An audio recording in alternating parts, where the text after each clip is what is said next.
ਵਾਹਿਗੁਰੂ ਜੀ ਕਾ ਖਾਲਸਾ ਵਾਹਿਗੁਰੂ ਜੀ ਕੀ ਫਤਿਹ। अस्सलाम वालेकुम आदाब बर्ड्स महा ਤੁਹਾਡੀ ਹੋਸਟ ਨੀਲਮ ਕੌਰ ਤੇ ਮੈਂ ਟੀਵੀ ਫਰ ਸਾਰੇ ਦਰਸ਼ਕਾਂ ਤੇ ਸਰੋਤਿਆਂ ਨੂੰ ਜੀ ਆਇਆਂ ਕਹਿੰਦੀਆਂ ਪ੍ਰੋਗਰਾਮ ਸੱਚਾ ਸੱਚ ਵਿੱਚ ਜਿਹੜੇ ਇਸ ਪ੍ਰੋਗਰਾਮ ਨਾਲ ਦੇਸ਼ਾਂ ਵਿਦੇਸ਼ਾਂ ਤੋਂ ਜੁੜ ਚੁੱਕੇ ਨੇ। ਖਾਲਸਾ ਅਫੇਅਰ ਸੈਂਟਰ ਦੇ ਸੰਚਾਲਕ ਡਾਕਟਰ ਮਨਜੀਤ ਸਿੰਘ ਰਸਾਨਾ ਇਸ ਤਰ੍ਹਾਂ ਸਟੂਡੀਓ 'ਚ ਮੇਰੇ ਨਾਲ ਮੌਜੂਦ ਨੇ। ਉਹਨਾਂ ਨਾਲ ਗੱਲਬਾਤ ਕਰਕੇ ਅੱਜ ਦੇ ਵਿਸ਼ੇ ਉੱਪਰ ਉਹਨਾਂ ਤੋਂ ਉਹਨਾਂ ਦਾ ਤਜ਼ੀਆ ਜਾਣਦੇ ਹਾਂ। ਜੀ ਡਾਕਟਰ ਸਾਹਿਬ ਵਾਹਿਗੁਰੂ ਜੀ ਕਾ ਖਾਲਸਾ ਵਾਹਿਗੁਰੂ ਜੀ ਕੀ ਫਤਿਹ। हाँ जी नीलम कौर जी ਤੁਹਾਨੂੰ ਵੀ ਤੇ ਦੁਨੀਆ ਭਰ 'ਚ ਬੈਠੇ ਸਾਡੇ ਬਹੁਤ ਹੀ ਪਿਆਰੇ ਸੋਹਣੇ ਸਿਆਣੇ ਟੀਵੀ 84 ਦੇ ਦਰਸ਼ਕਾਂ ਨੂੰ ਵੀ ਵਾਹਿਗੁਰੂ ਜੀ ਕਾ ਖਾਲਸਾ ਵਾਹਿਗੁਰੂ ਜੀ ਕੀ ਫਤਿਹ। ਸਾਡੇ ਬਹੁਤ ਹੀ ਪਿਆਰੇ ਮੁਸਲਮਾਨ ਭੈਣਾਂ ਭਰਾਵਾਂ ਨੂੰ अस्सलाम वालेकुम। ਗੰਗਾ ਜਮਨੀ ਤਹਿਜ਼ੀਬ ਦੇ ਹਿੰਦੂ ਤਵੀਆਂ ਨੂੰ ਨਮੋ ਨਮः। ਜੀ ਡਾਕਟਰ ਸਾਹਿਬ ਜੀ ਆਇਆਂ ਨੂੰ ਪ੍ਰੋਗਰਾਮ ਸੱਚਾ ਸੱਚ ਵਿੱਚ ਬਹੁਤ ਧੰਨਵਾਦ ਜੀ ਡਾਕਟਰ ਸਾਹਿਬ। ਅੱਜ 30 ਜਨਵਰੀ 2025 17 ਮਾਘ ਨਾਨਕਸ਼ਾਹੀ ਸੰਮਤ 556 ਦਾ ਦਿਨ ਹੈ ਤੇ ਡਾਕਟਰ ਸਾਹਿਬ ਪ੍ਰੋਗਰਾਮ ਸ਼ੁਰੂ ਕਰਨ ਤੋਂ ਪਹਿਲਾਂ ਅਸੀਂ ਆਪਣੇ ਦਰਸ਼ਕਾਂ ਤੇ ਸਰੋਤਿਆਂ ਨੂੰ ਹਮੇਸ਼ਾ ਤਰ੍ਹਾਂ ਦਾ ਵਿਊਅਰਸ ਜੇ ਤੁਸੀਂ ਹੱਕ ਸੱਚ ਇਨਸਾਫ ਤੇ ਪੈਰਾ ਦਿੰਦਾ ਇੱਕੋ ਇੱਕ ਚੈਨਲ ਟੀਵੀ 84 ਨੂੰ ਦੇਖਣਾ ਚਾਹੁੰਦੇ ਹੋ ਤਾਂ ਤੁਸੀਂ ਦੇਖ ਸਕਦੇ ਹੋ Spectrum cable RCN cable welcome Canada roku Jadoo box ਸ਼ਾਵਾ ਫੇਸਬੁੱਕ ਟੀਵੀ 84 ਦੀ ਐਪ ਰਾਹੀਂ online streaming and IP box ਤੇ ਤੁਸੀਂ ਟੀਵੀ 84 ਨੂੰ ਦੇਖ ਸਕਦੇ ਹੋ।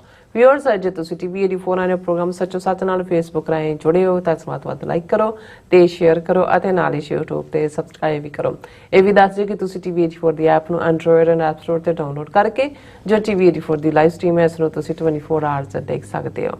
ਸੋ ਵਿਊਅਰਸ ਆਪਾਂ ਆਪਣੇ ਹਮੇਸ਼ਾ ਤਰ੍ਹਾਂ ਆਪਣੇ ਪ੍ਰੋਗਰਾਮ ਦੀ ਸ਼ੁਰੂਆਤ ਕਰਦੇ ਹਾਂ ਸਪਾਂਸਰਸ਼ਿਪ ਨਾਲ ਕਿ ਅੱਜ ਦੇ ਪ੍ਰੋਗਰਾਮ ਸੱਚੋ ਸੱਚ ਨੂੰ ਸਪਾਂਸਰ ਕੀਤਾ ਗਿਆ ਹੈ ਵਰਜੀਨੀਆ ਤੋਂ ਸਰਦਾਰ ਮਹਿਤਾਬ ਸਿੰਘ ਕਾਲੋਜਰਾ ਵੱਲੋਂ। ਸੋ ਇਹਨਾਂ ਨੇ ਟੀਵੀ 84 ਦੀ ਸ਼ਲਾਘਾ ਕੀਤੀ ਹੈ ਤੇ ਖਾਲਿਸਤਾਨ ਦੀ ਪ੍ਰਾਪਤੀ ਦੀ ਅਰਦਾਸ ਵੀ ਕੀਤੀ ਹੈ। ਸੋ ਅੱਜ ਦੀ ਸਪਾਂਸਰਸ਼ਿਪ ਲਈ ਅਸੀਂ ਸਰਦਾਰ ਮਹਿਤਾਬ ਸਿੰਘ ਕਾਲੋਜਰਾ ਦਾ ਤਹਿ ਦਿਲ ਤੋਂ ਧੰਨਵਾਦ ਕਰਦੇ ਹਾਂ ਔਰ ਤੁਹਾਨੂੰ ਵੀ ਅਪੀਲ ਤੇ ਬੇਨਤੀ ਕਰਦੇ ਹਾਂ ਕਿ ਤੁਸੀਂ ਪ੍ਰੋਗਰਾਮ ਸੱਚੋ ਸੱਚ ਨੂੰ ਵੱਧ ਤੋਂ ਵੱਧ ਸਪਾਂਸਰ ਕਰੋ। ਸਪਾਂਸਰਸ਼ਿਪ ਲਈ ਤੁਸੀਂ ਸਾਨੂੰ ਕਾਲ ਕਰ ਸਕਦੇ ਸਾਡੇ ਫੋਨ ਨੰਬਰ ਤੇ 5166191984 ਸੇਮ ਨੰਬਰ ਤੇ WhatsApp ਕਰ ਸਕਦੇ ਹੋ। ਤੁਸੀਂ ਸਾਨੂੰ ਈਮੇਲ ਵੀ ਕਰ ਸਕਦੇ info@tv84.tv ਤੇ। ਸੋ ਵਿਊਅਰਸ ਪਹਿਲੇ ਸਮੇਂ ਦੇ ਵਿੱਚ ਆਪਾਂ ਗੱਲਬਾਤ ਕਰਨ ਜਾ ਰਹੇ ਕਿ ਅੱਜ 30 ਜਨਵਰੀ ਦਾ ਦਿਨ ਹੈ। ਸੋ ਅੱਜ ਤੋਂ ਠੀਕ 70 ਸਾਲ ਪਹਿਲਾਂ 30 ਜਨਵਰੀ 1948 ਨੂੰ ਬਿਰਲਾ ਮੰਦਿਰ ਦਿੱਲੀ ਵਿੱਚ MK ਗਾਂਧੀ ਦਾ ਕਤਲ ਹੋਇਆ ਸੀ ਔਰ ਗਾਂਧੀ ਦੀ ਸ਼ਖਸੀਅਤ ਨੇ ਦੇ ਧੁਰ ਅੰਦਰ ਹਿੰਦੂ ਰਾਜ ਵਸਿਆ ਹੋਇਆ ਸੀ। ਸੋ ਜਿਸ ਨੂੰ ਉਹ ਰਾਮ ਰਾਜ ਦਾ ਲਬੋਨਾ ਨਾਮ ਦਿੰਦਾ ਸੀ। ਸੋ ਸਿੱਖ ਧਰਮ ਅਤੇ ਸਿੱਖ ਕੌਮ ਪ੍ਰਤੀ ਉਸਨੇ ਆਪਣੀ ਨਫ਼ਰਤ ਦਾ ਕਈ ਵਾਰ ਇਜ਼ਹਾਰ ਕੀਤਾ ਸੀ ਪਰ ਕੀ ਕਾਰਨ ਹੈ ਕਿ ਉਸ ਵੇਲੇ ਅਕਾਲੀ ਲੀਡਰਸ਼ਿਪ ਗਾਂਧੀ ਨਹਿਰੂ ਦੇ ਚੁੰਗਲ ਵਿੱਚ ਜਾ ਫਸੀ ਔਰ ਸਿੱਖ ਕੌਮ ਫਿਰੰਗੀ ਦੀ ਗੁਲਾਮੀ ਚੋਂ ਨਿਕਲ ਕੇ ਬ੍ਰਾਹਮਣਵਾਦੀਆਂ ਦੀ ਗੁਲਾਮੀ ਵਿੱਚ ਆ ਫਸੀ। ਸੋ ਇਸ ਬਾਰੇ ਆਪਾਂ ਗੱਲਬਾਤ ਕਰਨ ਜਾ ਰਹੇ ਹਾਂ। ਸੋ ਅਸੀਂ ਚਾਹਾਂਗੇ ਕਿ ਤੁਸੀਂ ਇਸੇ ਤਰ੍ਹਾਂ ਬਣੇ ਰਹਿਣਾ ਦੇਖਣ ਸੁਣ ਲਈ ਤੁਹਾਡਾ ਸਭ ਦਾ ਬਹੁਤ ਬਹੁਤ ਸ਼ੁਕਰੀਆ। ਜੀ ਰਾਜ ਸਾਹਿਬ ਕੀ ਵਿਚਾਰਾਂ ਨੇ? ਸਭ ਤੋਂ ਪਹਿਲਾਂ ਤਾਂ ਅੱਜ ਦੇ ਪ੍ਰੋਗਰਾਮ ਨੂੰ ਸਪਾਂਸਰ ਕਰਨ ਲਈ ਅਸੀਂ ਆਪਣੇ ਵੀਰ ਮਹਿਤਾਬ ਸਿੰਘ ਕਾਲੋਂ ਵਰਜੀਨੀਆ ਉਹਨਾਂ ਦਾ ਸ਼ੁਕਰੀਆ ਅਦਾ ਕਰਦੇ ਜੀ। ਇਹ ਵੀ ਜਿਨ੍ਹਾਂ ਦਾ ਆਪਣਾ ਰੋਲ ਵੀ ਸੰਘਰਸ਼ ਦੇ ਵਿੱਚ ਰਿਹਾ, ਹਾਈਲੀ ਐਜੂਕੇਟਿਡ, ਇੱਥੇ ਵੀ ਸਫਲ ਕਾਰੋਬਾਰੀ ਨੇ ਔਰ ਟੀਵੀ 84 ਨਾਲ ਸ਼ੁਰੂ ਤੋਂ ਹੀ ਜੁੜੇ ਹੋਏ ਨੇ। ਈਵਨ ਜਦੋਂ ਅਸੀਂ ਖਾਲਿਸਤਾਨ ਅਫੇਅਰ ਸੈਂਟਰ ਲਈ ਵੀ ਫੰਡ ਰੇਜ਼ਿੰਗ ਵਾਸ਼ਿੰਗਟਨ DC 'ਚ ਕਰਦੇ ਸੀ ਤਾਂ ਇਹਨਾਂ ਦਾ ਇੱਕ ਅਹਿਮ ਰੋਲ ਹੁੰਦਾ ਸੀ। ਹੁਣ ਵੀ ਜਿਹੜਾ 15 ਦਸੰਬਰ ਨੂੰ ਗੁਰਦੁਆਰਾ ਸਿੰਘ ਸਭਾ ਬਰੈਡਕ ਕਮੇਟੀ ਦੇ ਸਹਿਯੋਗ ਨਾਲ ਫੰਡ ਰੇਜ਼ਿੰਗ ਕੀਤਾ ਉਸ 'ਚ ਵੀਰ ਮਹਿਤਾਬ ਸਿੰਘ ਔਰ ਉਹਨਾਂ ਦੇ ਹੋਰ ਸਾਥੀਆਂ ਨੇ ਵੀ ਜਿਹੜਾ ਉਹ ਭਰਪੂਰ ਆਪਣਾ ਜਿਹੜਾ ਉਹ ਯੋਗਦਾਨ ਪਾਇਆ। ਸੋ ਇਹ ਸਮੁੱਚਾ ਪਰਿਵਾਰ, ਇਹਨਾਂ ਦੇ ਪਿਤਾ ਜੀ ਜਿਹੜੇ ਐਜੂਕੇਸ਼ਨ ਡਿਪਾਰਟਮੈਂਟ 'ਚ ਸਨ ਉਹ ਬੜੇ ਹੀ ਸੁਲਝੇ ਹੋਏ। ਅਨਫੋਰਚੂਨੇਟਲੀ ਉਹਨਾਂ ਦਾ ਇੱਕ ਐਕਸੀਡੈਂਟ ਦੇ ਵਿੱਚ ਦੇਹਾਂਤ ਹੋਇਆ ਜਦੋਂ ਕਲੀਵਲੈਂਡ ਓਹਾਇਓ ਸਨ। ਖੁਸ਼ਵੰਤ ਸਿੰਘ ਜਿਹੜੇ ਪਿਛਲੇ ਦਿਨਾਂ 'ਚ ਸਾਡੇ ਨਾਲ ਕਲੀਵਲੈਂਡ ਓਹਾਇਓ ਮਿਲੇ ਔਰ ਉਦੋਂ ਵੀ ਉੱਥੇ ਵੀ ਉਹਨਾਂ ਨੇ ਕੰਟਰੀਬਿਊਟ ਕੀਤਾ। ਉਹ ਇਹਨਾਂ ਦੇ ਛੋਟੇ ਭਰਾਤਾ ਨੇ ਮਹਿਤਾਬ ਸਿੰਘ ਦੇ ਔਰ ਇਹਨਾਂ ਦੀ ਪੰਥ ਪ੍ਰਤੀ ਸਿੱਖੀ ਪ੍ਰਤੀ ਜਿਹੜੀ ਕੰਟਰੀਬਿਊਸ਼ਨ ਹੈ। ਬਾਕੀ ਜ਼ਿੰਦਗੀ ਦੇ ਵਿੱਚ ਜਦੋਂ ਅਸੀਂ ਵਿਚਰਦੇ ਹਾਂ ਤੇ ਬਹੁਤ ਕੁਝ ਜਿਹੜਾ ਹੈ ਉਹ ਫੇਸ ਵੀ ਹੁੰਦਾ ਹੈ ਪਰ ਗੁਰੂ ਨੇ ਸਾਨੂੰ ਇਹੀ ਹਦਾਇਤ ਕੀਤੀ ਹੋਈ ਹੈ ਕਿ ਸਾਂਝ ਕੀਚੈ ਗੁਣਾ ਕੇਰੀ ਛੋੜ ਅਵਗਣ ਚੱਲੀਏ। ਸੋ ਜਿਹੜਾ ਜਿੱਥੇ ਜਿੱਥੇ ਜੋ ਕੁਝ ਵੀ ਕੰਟਰੀਬਿਊਟ ਕਰ ਰਿਹਾ ਹੈ, ਜਿਸ ਲੈਵਲ ਤੇ ਜਾ ਕੇ ਕੋਈ ਜਿਹੜਾ ਆਪਣਾ ਯੋਗਦਾਨ ਪਾ ਰਿਹਾ ਉਸ ਦੀ ਸਰਾਹਨਾ ਕਰਨੀ ਬਣਦੀ ਹੈ ਜੀ। ਪ੍ਰੋਗਰਾਮ ਦੇ ਸ਼ੁਰੂ 'ਚ ਅਸੀਂ ਅਫਸੋਸ ਦਾ ਇਜ਼ਹਾਰ ਕਰਦੇ ਹਾਂ ਜਿਹੜੀ ਟ੍ਰੈਜਡੀ ਅਮਰੀਕਾ ਦੀ ਧਰਤੀ ਤੇ ਵਾਸ਼ਿੰਗਟਨ ਰੀਗਨ ਨੈਸ਼ਨਲ ਏਅਰਪੋਰਟ ਜਿਹੜਾ ਵਾਈਟ ਹਾਊਸ ਤੋਂ 3-4 ਕਿਲੋਮੀਟਰ ਦੂਰ ਹੈ ਕੱਲ੍ਹ ਸ਼ਾਮ 9 ਵਜੇ ਦੇ ਕਰੀਬ ਵਾਪਰੀ, ਜਦੋਂ ਕਿ ਇੱਕ ਕੈਂਸਾਸ ਸਿਟੀ ਤੋਂ ਉੱਡਿਆ ਜਹਾਜ਼ ਜਿਹਦੇ 'ਚ US ਫਿਗਰ ਸਕੇਟਸ ਦੇ ਬਹੁਤ ਸਾਰੇ ਪਰਿਵਾਰ ਸਨ। ਇਹਨਾਂ ਦੇ ਵਿੱਚ ਈਵਨ 1994 ਦੇ ਵਿੱਚ ਵਰਲਡ ਪੇਅਰ ਰਸ਼ੀਆ ਦਾ ਜਿਨ੍ਹਾਂ ਨੇ ਵਰਲਡ ਚੈਂਪੀਅਨਸ਼ਿਪ ਜਿੱਤੀ ਸੀ, ਉਹ ਵੀ, ਉਹਨਾਂ ਦੀਆਂ ਫੈਮਲੀਜ਼, ਬਹੁਤ ਸਾਰੇ ਕੋਚ, ਕਿਉਂਕਿ ਕੈਂਸਾਸ ਸਿਟੀ ਦੇ ਵਿੱਚ ਫਿਗਰ ਸਕੇਟਿੰਗ ਦਾ ਜਿਹੜਾ ਇੱਕ ਹਫ਼ਤੇ ਦਾ ਇਹਨਾਂ ਦਾ ਟੂਰਨਾਮੈਂਟ ਸੀ। ਤੇ ਦੂਸਰੇ ਪਾਸੇ ਇੱਕ ਅਪਾਚੀ ਫੌਜੀ ਹੈਲੀਕਾਪਟਰ ਜਿਸ ਦੇ ਵਿੱਚ 3 ਫੌਜੀ ਸਵਾਰ ਸਨ, ਉਹਨਾਂ ਦਾ ਟਕਰਾਅ ਹੋਇਆ। ਔਰ ਪੋਟਾਮਕ ਰਿਵਰ, ਕਿਉਂਕਿ ਜਿਹੜੀ ਵੱਡੀ ਰਿਵਰ ਹੈ ਪੋਟਾਮਕ ਹੀ ਡਿਵਾਈਡ ਕਰਦੀ ਹੈ, ਇੱਕ ਪਾਸੇ ਵਾਸ਼ਿੰਗਟਨ DC ਹੈ, ਦੂਸਰੇ ਪਾਸੇ ਵਰਜੀਨੀਆ।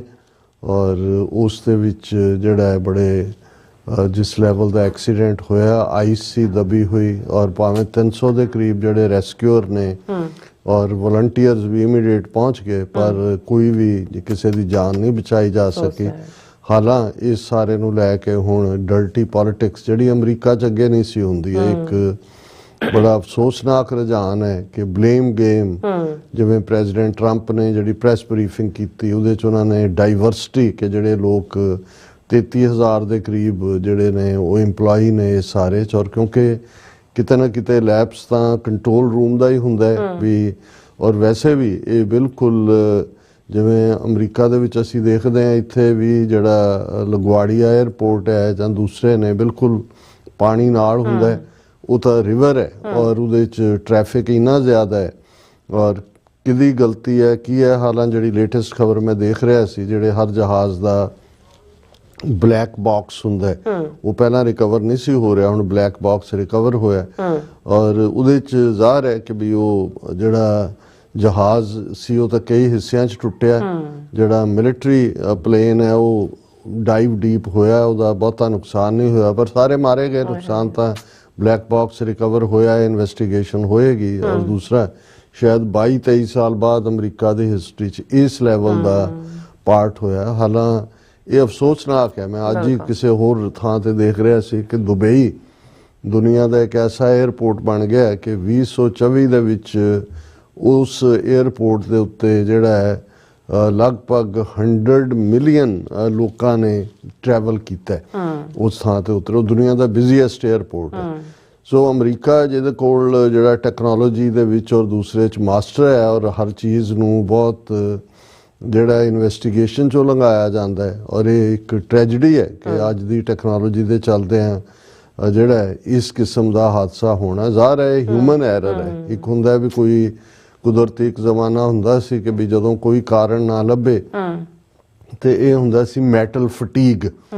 ਇਹ ਮੈਨੂੰ ਯਾਦ ਹੈ ਵੀ ਪ੍ਰੀ ਮੈਡੀਕਲ ਦੀ ਫਿਜ਼ਿਕਸ ਜਦੋਂ ਅਸੀਂ ਇਹਨੂੰ ਪੜ੍ਹਦੇ ਸੀ ਤਾਂ ਲੱਗਦਾ ਸੀ ਵੀ ਬੰਦਾ ਤਾਂ ਥੱਕਦਾ ਹੈ, ਮੈਟਲ ਵੀ ਕਦੇ ਹੁੰਦੀ ਹੈ। ਸੋ ਉਹ ਇਹੀ ਹੁੰਦਾ ਸੀ ਕਿ ਵੀ ਆਲ ਆਫ ਅ ਸਡਨ ਜਦੋਂ ਉਦੋਂ ਹਾਦਸੇ ਹੁੰਦੇ ਸੀ ਅੱਜ ਤੋਂ 30-35-40 ਸਾਲ ਪਹਿਲਾਂ, ਤਾਂ ਇੱਕ ਰੀਜ਼ਨ ਹੁੰਦਾ ਸੀ ਮੈਟਲ ਫਟੀਗ, ਕਿ ਮੈਟਲ ਦੇ ਵਿੱਚ ਵੀ ਇੱਕ ਆਪਣੇ ਆਪ 'ਚ ਫਟੀਗ, ਇਹਦਾ ਕੋਈ ਜ਼ਰੂਰੀ ਨਹੀਂ ਕਿ ਕੋਈ ਟੈਕਨੀਕਲ ਨੁਕਸ ਹੋਏ, ਲੇਕਿਨ ਇਹ ਜ਼ਾਹਰਾ ਤੌਰ ਤੇ ਹਿਊਮਨ ਐਰਰ ਹੈ।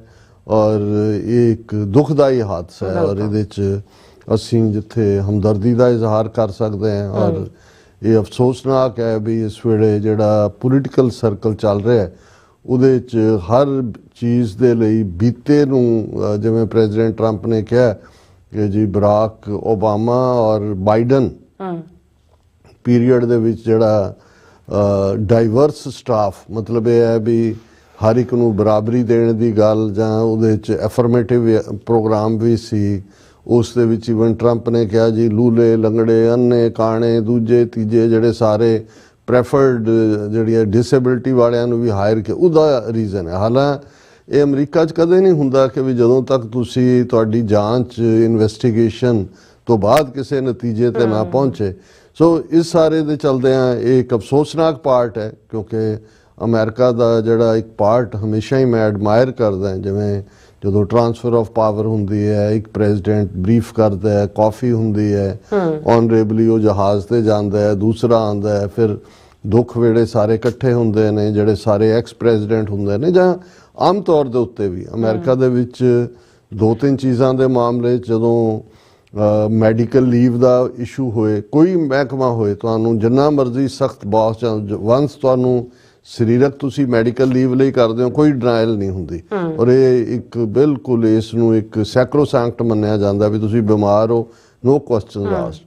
ਇਸੇ ਤਰ੍ਹਾਂ ਜਦੋਂ ਕੋਈ ਟ੍ਰੈਜਡੀ ਹੁੰਦੀ ਹੈ, ਤੁਸੀਂ ਮੋਰਨਿੰਗ ਪੀਰੀਅਡ 'ਚ ਹੋ ਜਾਂ ਕਿਸੇ ਹੋਰ 'ਚ ਹੋ, ਜਾਂ ਉਦੋਂ ਵੀ ਕੋਈ ਸਵਾਲ ਨਹੀਂ ਪੁੱਛਿਆ ਜਾਂਦਾ, ਜਾਂ ਰਾਦਰ ਸਾਰੇ ਹੀ ਤੁਹਾਡੇ ਨਾਲ ਹਮਦਰਦੀ ਦਾ ਇਜ਼ਹਾਰ ਕਰਦੇ ਨੇ। ਪਰ ਮੈਂ ਇਹ ਦੇਖਿਆ ਵੀ ਵਿਦਿਨ 24 ਆਵਰਸ ਅਜੇ ਨਹੀਂ ਬੀਤੇ, ਕੱਲ ਤੋਂ ਲੈ ਕੇ ਤੇ ਅੱਜ ਦੁਪਹਿਰੇ ਇਸ ਦੇ ਉੱਤੇ ਬਲੇਮ ਗੇਮ ਚੱਲ ਰਹੀ ਸੀ। ਪਰ ਅਗੇਨ ਇਹ ਹੁਣ ਜੇ ਇੱਕ ਨਵੀਂ ਰੂਲ ਬੁੱਕ 'ਚ ਇਹ ਕੁਛ ਆ ਗਿਆ ਹੈ ਤੇ ਅਸੀਂ ਕਰ ਵੀ ਕੀ ਸਕਦੇ।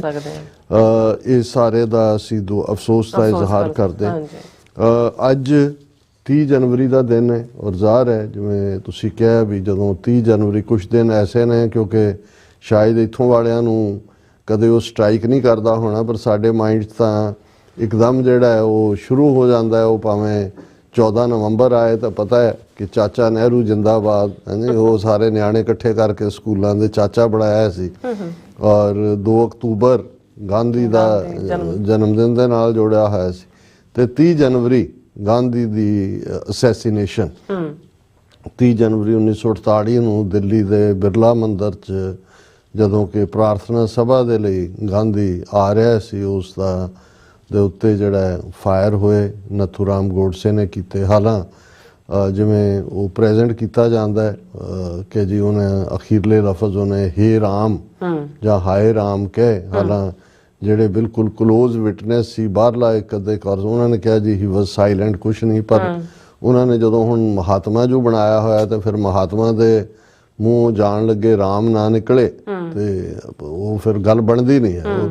ਸੋ ਬਹੁਤ ਕੁਛ ਕਨਕੌਕਟ ਕੀਤਾ ਜਾਂਦਾ ਹੈ, ਕਿਵੇਂ ਕਹਾਣੀਆਂ। ਹੁਣ ਤਾਂ ਇਤਿਹਾਸ ਦੇ ਵੀ ਜਿਹੜਾ ਕਰੰਟ ਕੀ ਵਾਲੇ ਤੇ ਵੀ ਕੋਈ ਇਤਬਾਰ ਨਹੀਂ ਹੈ। ਜਿਵੇਂ ਮੈਂ ਕੱਲ ਜ਼ਿਕਰ ਕੀਤਾ ਸੀ ਕੱਲ੍ਹ ਜਾਂ ਪਰਸੋਂ ਕਿ ਉਹਨੇ ਅਰੁਣ ਸ਼ੌਰੀ ਨੇ ਸਾਵਰਕਰ ਜਿਹੜਾ ਹਿੰਦੂਤਵਾ ਦਾ ਪਿਓ ਹੈ, ਜਿਹਨੇ ਟਰਮ ਕਾਇਨ ਕੀਤੀ, ਔਰ ਜਿਹਨੇ ਨਥੂਰਾਮ ਗੋਡਸੇ ਨੇ ਮਾਰਿਆ ਗਾਂਧੀ ਨੂੰ, ਉਹ ਸਾਵਰਕਰ ਦਾ ਹੀ ਚੇਲਾ ਸੀ। ਕਿਉਂਕਿ ਈਵਨ ਇੱਕ ਮੈਗਜ਼ੀਨ ਜਿਹੜਾ ਸਾਵਰਕਰ ਕੱਢਦਾ ਸੀ ਉਹਦਾ ਵੀ ਉਹ ਐਡੀਟਰ ਰਿਹਾ, ਔਰ ਉਹਦੇ ਨਾਲ ਆਮਟੇ ਗੋਡਸੇ ਵੀ ਭਰਾ ਉਹਦਾ ਬੜਾ, ਜਿਹਨੂੰ ਉਮਰ ਕੈਦ ਹੋਈ ਸੀ, ਉਹ ਵੀ ਉਹਦਾ ਇੱਕ ਹਿੱਸਾ ਸੀ। ਸੋ ਸਾਵਰਕਰ ਦੇ ਬਾਰੇ ਕਿੰਨੇ ਝੂਠ ਜਿਹੜੇ ਨੇ ਉਹ ਸਿਰਜੇ ਗਏ ਨੇ, ਔਰ ਅਰੁਣ ਸ਼ੌਰੀ ਨੇ ਆਪਣੀ ਕਿਤਾਬ ਦੇ ਵਿੱਚ ਕਿਹਾ ਹੈ। ਹੁਣ ਇੱਕ ਉਹਦਾ ਸਾਵਰਕਰ ਦੀ ਕਹਾਣੀ 'ਚ ਹੁੰਦਾ ਹੈ ਕਿ ਜੀ ਉਹਨੂੰ ਮਦਨ ਲਾਲ ਢੀਂਗਰਾ ਇੱਕ ਅੰਮ੍ਰਿਤਸਰ ਦਾ ਨੌਜਵਾਨ ਸੀ ਜਿਹਨੇ 1909 ਦੇ ਨੇੜੇ ਉਸ ਨੂੰ ਇੱਕ ਲਾਰਡ ਨੂੰ ਗੋਲੀ ਨਾਲ ਉਡਾਇਆ ਸੀ। ਤੇ ਉਦੋਂ ਸੀ ਕਿ ਵੀ ਜਿਹੜੀਆਂ 30 ਪਿਸਤੌਲਾਂ ਸਮਗਲ ਕਰਕੇ ਯੂਕੇ ਤੋਂ ਭਾਰਤ ਭੇਜੀਆਂ ਗਈਆਂ, ਸਮੁੰਦਰੀ ਜਹਾਜ਼ ਹੀ ਸੀ ਉਦੋਂ, ਵੀ ਉਹਦੇ 'ਚ ਸਾਵਰਕਰ ਦਾ ਹੱਥ ਸੀ। ਔਰ ਸਾਵਰਕਰ ਨੂੰ ਇੰਗਲੈਂਡ 'ਚੋਂ ਲਿਆ ਕੇ ਟਰਾਇਲ ਦੇ ਲਈ ਜਿਹੜਾ ਲਿਆਂਦਾ ਜਾ ਰਿਹਾ ਸੀ। ਤਾਂ ਇੱਕ ਕਹਾਣੀ ਬੜੀ ਜਿਹੜੀ ਅਸੀਂ ਵੀ ਪੜ੍ਹਦੇ ਰਹੇ ਕਿ ਜੀ ਫਲਾਂ ਫਰਾਂਸ ਦੇ ਜਾਂ ਦੂਜੇ ਕਿੱਥੇ ਕਿਵੇਂ ਉਹਨੇ ਸਾਵਰਕਰ ਨੇ ਜਹਾਜ਼ 'ਚੋਂ ਕੁੱਦਿਆ, ਪਾਣੀ ਦੀਆਂ ਛੱਲਾਂ ਦੇ ਨਾਲ ਉਹ ਕੁੱਟਦਿਆਂ ਦੂਜੇ ਦੌੜ ਕੇ ਉਹ ਲੈਂਡ 'ਤੇ ਚਲਾ ਗਿਆ, ਔਰ ਦੂਸਰਾ ਉਹਨੇ ਕਿਵੇਂ ਆਪਣਾ ਐਸਕੇਪ ਕੀਤਾ। ਔਰ ਹੁਣ ਉਹ ਸਾਹਮਣੇ ਆਉਂਦਾ ਕਿ ਵੀ ਉਹ ਤਾਂ ਸ਼ਿਪ ਲੱਗਾ ਹੋਇਆ ਸੀ ਉੱਥੇ, ਵਾਕਿੰਗ ਡਿਸਟੈਂਸ ਹੀ ਸੀ 4 ਕਦਮ ਦਾ, ਉਹਨੇ ਐਸਕੇਪ ਕਰਨ ਦੀ ਕੋਸ਼ਿਸ਼ ਕੀਤੀ। ਪਰ ਕੋਈ ਜਿਹੜੀ ਕਹਾਣੀ ਕਿ ਜੀ ਉਹ ਇਹਨੇ ਸਮੁੰਦਰ ਦੇ ਵਿੱਚ ਕੁੱਦ ਪਿਆ ਔਰ ਦੂਜੇ ਕੰਢੇ ਜਾ ਲੱਗਾ।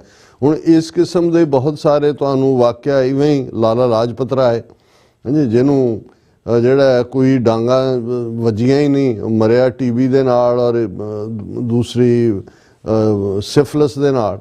ਲੇਕਿਨ ਮਤਲਬ ਤੁਸੀਂ ਦੇਖੋ ਵੀ ਮੀਡੀਆ ਇਹਨਾਂ ਦੇ ਕੋਲ ਸੀ, ਇਹਨਾਂ ਨੇ ਐਸੇ ਹੀ ਮੀਡੀਆ 'ਚ ਅਗਲੇ ਦਿਨ ਕਹਾਣੀ ਬਣਾਈ ਕਿ ਜੀ ਲਾਜਪਤ ਰਾਏ ਜਿਹੜਾ ਹਾਲਾਂ ਜਦੋਂ ਸਾਈਮਨ ਕਮਿਸ਼ਨ ਆਇਆ ਉਹਦੇ ਖਿਲਾਫ ਪ੍ਰੋਟੈਸਟ ਦੇ ਵਿੱਚ ਉਹ ਲੀਡ ਕਰ ਰਿਹਾ ਸੀ। ਲੇਕਿਨ ਕਹਾਣੀ ਅਖਬਾਰਾਂ 'ਚ ਛਾਪੀ ਗਈ ਕਿ ਜਦੋਂ ਉਹਨੇ ਸਾਂਡਰਸ ਨੇ ਜਿਹੜਾ ਉਹਨੂੰ ਡਾਂਗਾ ਮਾਰੀਆਂ ਤੇ ਗਾਂਧੀ ਨੇ ਉਹਨੇ ਲਾਜਪਤ ਰਾਏ ਨੇ ਮਰਨ ਤੋਂ ਪਹਿਲਾਂ ਕਿਹਾ ਕਿ ਮੇਰੇ ਬਦਨ ਪਰ ਪੜੀ एक एक लाठी ब्रिटिश ताबूत के लिए अखीरले कील साबित हो गई कि भाई। और उन्होंने इवें प्रेजेंट किया कि जी जिन्हों लाजपत राय नूं लाठियां नाल मारता। और फिर एक इस किस्म की एक होर दुर्गा नां दी बीबी बंगालन, उन्हें पंजाब आके फिर क्या कि पंजाब की जवानी नपुंसक हो गई है कि वो ਲਾਲਾ ਜੀ ਦੀ ਮੌਤ ਦਾ ਬਦਲਾ ਨਹੀਂ ਲੈ ਸਕਦੀ। ਔਰ ਭਗਤ ਸਿੰਘ ਵਰਗੇ ਜਿਹੜੇ, ਹੁਣ ਮੈਂ ਮੂਰਖ ਲਫ਼ਜ਼ ਤਾਂ ਨਹੀਂ ਕਹਿਣਾ ਚਾਹੁੰਦਾ, ਹੁਣ ਉਹ ਇੱਕ ਪ੍ਰੋਵੋਕੇਸ਼ਨ ਹੁੰਦੀ ਹੈ ਕਿ ਵੀ ਤੂੰ ਇਹ ਤਾਂ ਸਾਡੀ ਪੰਜਾਬ ਦੀ ਜਵਾਨੀ ਨੂੰ ਹੁਣ ਉਹ ਸਾਰਾ ਹੀ ਨੈਰੇਟਿਵ ਝੂਠਾ। ਪਹਿਲੀ ਗੱਲ ਤੇ ਲਾਜਪਤ ਰਾਏ ਦਾ ਆਪਣਾ ਕਿਰਦਾਰ ਕੀ ਸੀ, ਫਿਰ ਈਵਨ ਉਹ ਸਾਰੀ ਕਹਾਣੀ ਝੂਠੀ ਘੜੀ ਗਈ। ਸੋ ਇਸੇ ਤਰ੍ਹਾਂ ਜਦੋਂ ਅਸੀਂ ਈਵਨ ਗਾਂਧੀ ਨੂੰ ਲੈ ਕੇ ਜਿਹੜਾ ਗਾਂਧੀ ਦਾ ਇੱਕ ਪਰਸੋਨਾ ਬਣਾਇਆ ਗਿਆ ਹੈ, ਉਸ ਦੇ ਵਿੱਚ ਬਹੁਤ ਕੁਝ ਐਸਾ ਹੈ। ਔਰ ਇਹਦੇ 'ਚ ਇਕੱਲਾ ਇਹੀ ਨਹੀਂ ਕਿ ਵੀ ਲਾਰਡ ਵਾਵਲ ਜਿਹਨੇ ਆਪਣੀਆਂ ਮੈਮੋਇਰਸ ਦੇ ਵਿੱਚ ਜਾਂ ਜੋ ਡਾਇਰੀ ਲਿਖਦਾ ਸੀ, ਉਹਦੇ 'ਚ ਉਹਨੇ ਕਿਹਾ ਕਿ ਵੀ I don't know why people call him a Mahatma, he is a very shrewd politician. ਨਹੀਂ, ਇਹ ਉਹਦਾ ਵਾਵਲ ਦਾ ਕਹਿਣਾ ਹੈ। ਮੈਂ ਜ਼ਿਕਰ ਕੀਤਾ ਸੀ ਪਿਛਲੇ ਦਿਨਾਂ 'ਚ ਡਾਕਟਰ BR ਅੰਬੇਦਕਰ, ਜਿਨ੍ਹਾਂ ਦਾ ਇੱਕ ਇੰਟਰਵਿਊ BBC ਦੇ ਨਾਲ ਆਡੀਓ 'ਚ ਹੈ, ਮੈਨੂੰ ਸੁਣਨ ਦਾ ਮੌਕਾ ਮਿਲਿਆ। ਤੇ ਅੰਬੇਦਕਰ ਨੇ ਵੀ ਕਿਹਾ ਕਿ ਵੀ ਉਹ ਤਾਂ ਗਾਂਧੀ ਤਾਂ ਜਿਹੜੇ ਆਮ ਲੋਕਾਂ ਦਾ ਵੀ ਕੋਈ ਮੋਰਲ ਆਸਪੈਕਟ ਹੁੰਦਾ ਉਸ ਤੋਂ ਵੀ ਘਟੀਆ ਜਾਂ ਛੋਟਾ ਸੀ। ਮਹਾਤਮਾ ਨੂੰ ਕਹਿਣਾ ਜਾਂ ਦੂਜਾ, ਇਹ ਤਾਂ ਇਸ ਲਫ਼ਜ਼ ਦੀ ਤੋਹੀਨ ਹੈ। ਔਰ ਇਸੇ ਤਰ੍ਹਾਂ ਮੁਹੰਮਦ ਅਲੀ ਜਿਨ੍ਹਾਂ ਨੇ ਗਾਂਧੀ ਦੇ ਟਰੈਪ ਤੋਂ ਬਚੇ, ਔਰ ਜਿਹਦੇ 'ਚ ਉਹਨਾਂ ਨੇ ਕਿਹਾ ਕਿ whenever Gandhi has come to meet me he has come to cheat me. Even ਜਦੋਂ 30 ਜਨਵਰੀ 1948 ਨੂੰ ਗਾਂਧੀ ਦਾ ਮਰਡਰ ਹੋਇਆ ਤੇ ਮਿਸਟਰ ਜਿਨਾ ਨੇ ਜਿਹੜੀ ਟੈਲੀਗ੍ਰਾਮ, ਉਹਨਾਂ ਜ਼ਮਾਨਿਆਂ 'ਚ ਟੈਲੀਗ੍ਰਾਮ ਵੀ ਭੇਜੀ ਜਾਂਦੇ ਸੀ, ਉਹਨਾਂ ਨੇ ਕਿਹਾ ਸੀ ਕਿ ਵੀ condolences on the death of great Hindu leader Mahatma Gandhi. Great Hindu leader MK Gandhi, ਉਹ ਕਦੇ ਮਹਾਤਮਾ ਨਹੀਂ ਸੀ ਕਹਿੰਦੇ। ਔਰ ਇਸ 'ਚ ਕੋਈ ਸ਼ੱਕ ਨਹੀਂ ਹੈ, ਜੇ ਅਸੀਂ ਹਿੰਦੂਤਵਾ ਦੇ ਐਂਗਲ ਤੋਂ ਦੇ, ਭਾਵੇਂ ਉਹਨੂੰ ਮਾਰਨ ਵਾਲਾ ਵੀ ਹਿੰਦੂਤਵੀ ਗੋਡਸੇ ਸਾਵਰਕਰ ਦਾ ਚੇਲਾ, ਔਰ ਅੱਜ ਜਿਨ੍ਹਾਂ ਦੇ ਕੋਲ ਪਾਵਰ ਹੈ ਹਿੰਦੂਤਵੀਆਂ ਦੇ, ਜਿਨ੍ਹਾਂ ਨੇ ਸਾਵਰਕਰ ਦਾ ਹਿੰਦੂਤਵਾ ਲਿਆ ਹੋਇਆ, ਗਾਂਧੀ ਨੂੰ ਇਹਨਾਂ ਸਾਲਾਂ 'ਚ ਬ੍ਰਾਂਡ ਕੀਤਾ ਬਾਹਰ, ਉਹਨਾਂ ਨੇ ਆਪਣਾ ਸੌਫਟ ਇਮੇਜ ਬਣਾਉਣ ਦੇ ਲਈ, ਜਿਵੇਂ ਉਸ ਧਰਤੀ ਤੇ ਬੁੱਧ ਤੋਂ ਬਾਅਦ ਅਹਿੰਸਾ ਦਾ ਜਿਹੜਾ ਪ੍ਰੋਫਿਟ ਹੈ ਉਹ ਗਾਂਧੀ ਜੰਮਿਆ ਹੋਏ। ਪਰ ਤੁਸੀਂ ਦੇਖੋ ਕਿ ਵੀ ਕਿਵੇਂ ਗਾਂਧੀ ਔਰ ਨਹਿਰੂ ਦੀ ਜਿਹੜੀ ਲੈਗੇਸੀ ਹੈ ਉਹਨੂੰ ਇਹ ਬਿਲਕੁਲ ਹੇਟ ਨਹੀਂ ਕਰਦੇ, ਰਿਡੀਕਿਊਲ ਕਰਦੇ ਨੇ। ਉਹ ਮੋਦੀ ਹੋਏ, ਦੂਸਰਾ ਹੋਏ, ਔਰ ਈਵਨ ਇਹੀ ਕਾਰਨ ਹੈ ਕਿ ਵੀ ਇਹ ਜਿਹੜੀਆਂ ਸਾਧਵੀਆਂ ਰਤੰਬਰਾ ਤੇ ਪ੍ਰਗਿਆ ਤੇ ਫਲਾਣਾ, ਹੁਣ ਰਤੰਬਰਾ ਜਿਹੜੀ ਬਿਲਕੁਲ ਗਾਂਧੀ ਹੇਟਿੰਗ ਹੈ, ਉਹਨੂੰ ਪਦਮ ਸ਼੍ਰੀ ਦਿੱਤਾ ਗਿਆ। ਔਰ ਇਸੇ ਤਰ੍ਹਾਂ ਜਿਹੜਾ ਇਹਨਾਂ ਦਾ ਨਥੂਰਾਮ ਗੋਡਸੇ ਨੂੰ ਹੀਰੋ ਦੇ ਤੌਰ ਤੇ ਡਿਪਿਕਟ ਕਰਨ ਵਾਲਾ ਇੱਕ ਪੂਰਾ ਡਰਾਮਾ ਜਾਂ ਫਿਲਮ ਸ਼ਾਇਦ ਸੀ ਜਾਂ ਡਰਾਮਾ ਸੀ, ਉਹ ਜਦੋਂ ਵਾਜਪਾਈ ਦੀ ਪਹਿਲੀ ਸਰਕਾਰ ਸੀ ਉਹਨੂੰ ਫੁੱਲ ਸਕੇਲ ਪਲੇ ਕੀਤਾ ਗਿਆ। ਸੋ ਇਹਨਾਂ ਦੇ ਲਈ ਜਿਹੜਾ ਹੈ ਉਹ ਗਾਂਧੀ ਨੂੰ ਤਾਂ ਇਹ ਜਿਹੜਾ ਉਸ ਕਿਸਮ ਨਾਲ ਹੀ ਪ੍ਰੈਜ਼ੈਂਟ, ਹਾਲਾਂਕਿ ਇਹਦੇ ਕੋਈ ਸ਼ੱਕ ਨਹੀਂ ਹੈ ਕਿ ਸ਼ੰਕਰਾ ਤੋਂ ਬਾਅਦ, ਜਿਸ ਸ਼ੰਕਰਾ ਨੂੰ ਆਚਾਰੀਆ ਕਹਿ ਕੇ ਗ੍ਰੇਟ ਟੀਚਰ, ਇਹ ਸ਼ੰਕਰਾਚਾਰੀਆ ਕਹਿੰਦੇ ਨੇ, ਔਰ ਉਹ 7ਵੀਂ 8ਵੀਂ ਸਦੀ ਦੇ ਨੇੜੇ ਤੇੜੇ ਉਹਨੇ ਬੁੱਧਿਜ਼ਮ ਦਾ ਖਾਤਮਾ ਕਰਕੇ ਬ੍ਰਾਹਮਣਿਜ਼ਮ ਨੂੰ ਵਾਪਸ ਲਿਆਂਦਾ। ਜੇ ਇਹ ਕਹਿਣਾ ਹੋਏ ਕਿ 1000 ਸਾਲ ਬਾਅਦ ਸ਼ੰਕਰਾ ਤੋਂ ਕੋਈ ਵੱਡਾ ਹਿੰਦੂ ਲੀਡਰ ਪੈਦਾ ਹੋਇਆ ਜਿਹਨੇ ਇੱਕ ਡਿਸੈਪਟਿਵ ਅੰਦਾਜ਼ ਦੇ ਵਿੱਚ ਹਾਫ ਨੇਕਡ ਫਕੀਰ, ਜਿਹੜੇ ਚਰਚਲ ਨੇ ਲਫ਼ਜ਼ ਦੇ ਲਈ ਕਿ ਲੰਗੋਟੀ ਬੰਨ੍ਹ ਕੇ, ਔਰ ਰਾਮ ਰਾਜ ਦਾ ਇੱਕ ਲੁਭਾਵਨਾ ਨਾਂ ਦੇ ਕੇ, ਤੇ ਇੱਕ ਡਿਸੈਪਟਿਵ ਐਂਗਲ ਸੈਕੂਲਰਿਜ਼ਮ ਦਾ ਲਬਾਦਾ ਜਿਹੜਾ ਨਜ਼ਰ ਨਹੀਂ ਸੀ ਆਉਂਦਾ, ਲੇਕਿਨ ਇਵੇਂ ਸੀ ਕਿ ਗਾਂਧੀ ਤਾਂ ਉਹ ਸੈਕੂਲਰ ਹੈ, ਔਰ ਉਸ ਨੇ ਜਿਸ ਕਿਸਮ ਦੀ ਉਹ ਰਾਮ ਧੁਨ ਬਣਾ ਕੇ ਈਸ਼ਵਰ ਅੱਲਾ ਤੇਰੇ ਨਾਮ ਸਭ ਕੋ ਸੰਮਤੀ ਦੇ ਭਗਵਾਨ, ਲੇਕਿਨ ਤੁਸੀਂ ਉਹ ਰਘੁਵਰ ਰਾਜਾ ਰਾਮ ਪਤਿਤ ਪਾਵਨ ਸੀਤਾ ਰਾਮ, ਇਹ ਵੱਖਰੀ ਕਹਾਣੀ ਹੈ ਵੀ ਹੁਣ ਦੇ ਹਿੰਦੂਤਵੀਆਂ ਨੇ ਸੀਤਾ ਵਿੱਚੋਂ ਕੱਢਤੀ ਹੈ ਤੇ ਜੈ ਸ਼੍ਰੀ ਰਾਮ ਹੀ ਰਹਿ ਗਿਆ। ਲੇਕਿਨ ਇਹ ਸਾਰਾ ਬੜਾ ਜਿਸ ਅੰਦਾਜ਼ ਦੇ ਵਿੱਚ ਗਾਂਧੀ ਨੇ ਬ੍ਰੈਂਡ ਕੀਤਾ ਹਿੰਦੂ ਥਾਟ ਨੂੰ, ਔਰ ਉਹਨੇ ਕਿਵੇਂ ਜਿਹੜੀ ਹੈ ਉਹ ਸਾਰੇ ਨੂੰ, ਜੇ ਟੈਗੋਰ ਨੇ ਇੱਕ ਕਲਚਰਲ ਹਿੰਦੂ ਥਾਟ ਨੂੰ ਪ੍ਰਮੋਟ ਕੀਤਾ ਤੇ ਉਹਨੇ ਟੈਗੋਰ ਦੇ ਅੱਗੇ ਵੀ ਸਿਰ ਝੁਕਾ ਕੇ ਉਹਨੂੰ ਗੁਰੂਦੇਵ ਕਹਿ ਦਿੱਤਾ। ਔਰ ਇਹ ਗਾਂਧੀ, ਇਹਦੇ 'ਚ ਕੋਈ ਸ਼ੱਕ ਨਹੀਂ ਹੈ, ਅਸੀਂ ਆਪਣੇ ਕਿਉਂਕਿ ਸਿੱਖ ਪਰਸਪੈਕਟਿਵ ਤੋਂ ਜਾਂ ਓਵਰਆਲ ਜਿਵੇਂ ਉਹਦਾ ਪਰਸੋਨਾ ਇੱਕ ਹਿਊਮੈਨਿਟੇਰੀਅਨ ਬਣਾਇਆ ਜਾਂਦਾ ਹੈ, ਅੱਜ ਅਸੀਂ ਉਹਦੀਆਂ ਜਿਹੜੀਆਂ ਸੈਕਸ਼ੂਅਲੀ ਪਰਵਰਟ ਬਿਹੇਵੀਅਰ ਦੀਆਂ ਗੱਲਾਂ ਨਹੀਂ ਕਰਾਂਗੇ, ਅਸੀਂ ਇਸ ਐਂਗਲ ਤੋਂ ਦੇਖਾਂਗੇ ਕਿ ਵੀ ਇੱਕ ਤਾਂ ਕਿਵੇਂ ਉਸ ਨੇ ਆਪਣੇ ਉਸ ਹਿੰਦੂ ਥਾਟ ਨੂੰ, ਉਸ ਨੂੰ ਤੁਸੀਂ ਸੌਫਟ ਹਿੰਦੂਤਵਾ ਕਹਿ ਸਕਦੇ ਹੋ, ਫਰਕ ਇੰਨਾ ਹੀ ਹੈ ਕਿ ਜਿਹੜਾ ਔਰ ਇਹੀ ਕਾਰਨ ਸੀ ਕਿ ਮਦਨ ਮੋਹਨ ਮਾਲਵੀਆ ਜਿਹਨੇ ਹਿੰਦੂ ਮਹਾਸਭਾ ਫਾਊਂਡ ਕੀਤੀ, ਲੰਡਨ ਰਿਟਰਨਡ ਵਕੀਲ, ਉਹ ਵੀ ਕਾਂਗਰਸ ਦਾ ਹੀ ਹਿੱਸਾ ਸੀ। ਸਾਵਰਕਰ ਜਿਹੜਾ ਉਸੇ ਹੀ ਹਿੰਦੂ ਮਹਾਸਭਾ ਦਾ ਪ੍ਰੈਜ਼ੀਡੈਂਟ ਵੀ ਬਣਿਆ, ਹਾਲਾਂਕਿ ਸਾਵਰਕਰ ਕਦੇ RSS ਦਾ ਪ੍ਰੈਜ਼ੀਡੈਂਟ ਜਾਂ ਦੂਜਾ ਨਹੀਂ ਸੀ। ਨਥੂਰਾਮ ਗੋਡਸੇ ਸਿੱਧਾ ਸਾਵਰਕਰ ਦਾ ਫਾਲੋਅਰ ਸੀ।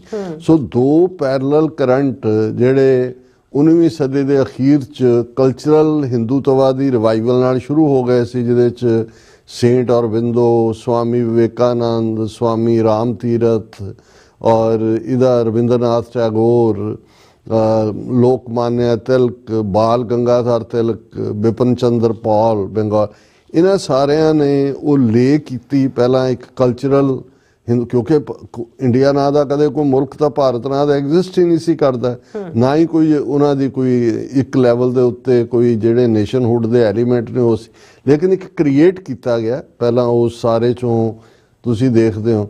ਔਰ ਗਾਂਧੀ ਨੇ ਫਿਰ ਬੜੀ ਕਲੈਵਰਲੀ ਪੋਲੀਟੀਕਲੀ ਜਿਹੜਾ 1919 ਤੋਂ ਬਾਅਦ ਉਸ ਸੀਨ ਦੇ ਉੱਤੇ ਗਾਂਧੀ ਆਉਂਦਾ, ਉਹਨੂੰ ਕਿਵੇਂ ਜਿਹੜਾ ਇੱਕ ਰਾਸ਼ਟਰੀ ਏਕਤਾ ਦਾ ਨਾਂ ਦੇ ਕੇ ਕਿਵੇਂ ਉਹਨੇ ਪਹਿਲੀ ਸਟੇਜ ਤੇ ਮੁਸਲਮਾਨਾਂ ਨੂੰ ਵੀ ਡੂਪ ਕੀਤਾ ਵੱਡੇ ਪੈਮਾਨੇ ਤੇ। ਮੁਹੰਮਦ ਅਲੀ ਜਿਨ੍ਹਾਂ ਕਾਂਗਰਸ ਦੇ ਬਹੁਤ ਵੱਡੇ ਲੀਡਰ ਸੀ, ਲਖਨਊ ਪੈਕਟ ਕਰਾਉਣ 'ਚ ਜਿਹਦੇ 'ਚ ਕਿ ਮੁਸਲਮਾਨ ਔਰ ਹਿੰਦੂ ਜਿਹੜੇ ਨੇ ਇੱਕ ਝੰਡੇ ਥੱਲੇ ਕਾਂਗਰਸ ਦੇ ਸੀ। ਇਹ ਤਾਂ 1936 ਦੇ ਵਿੱਚ ਜਦੋਂ ਪ੍ਰੋਵਿੰਸ਼ੀਅਲ ਅਸੈਂਬਲੀਆਂ ਦੀਆਂ ਚੋਣਾਂ ਹੋਈਆਂ ਔਰ ਉਸ ਪੀਰੀਅਡ ਦੇ ਵਿੱਚ ਜਦੋਂ ਸਾਹਮਣੇ ਆਇਆ ਜਿੱਥੇ ਕਾਂਗਰਸ ਦੀਆਂ ਹਕੂਮਤਾਂ ਬਣੀਆਂ ਕਿ ਵੀ ਇਹ ਤਾਂ ਬਿਲਕੁਲ ਹਿੰਦੂਤਵ ਹੈ, ਉਹਨੇ ਮੁਹੰਮਦ ਅਲੀ ਜਿਨ੍ਹਾਂ ਦੀਆਂ ਅੱਖਾਂ ਖੋਲੀਆਂ।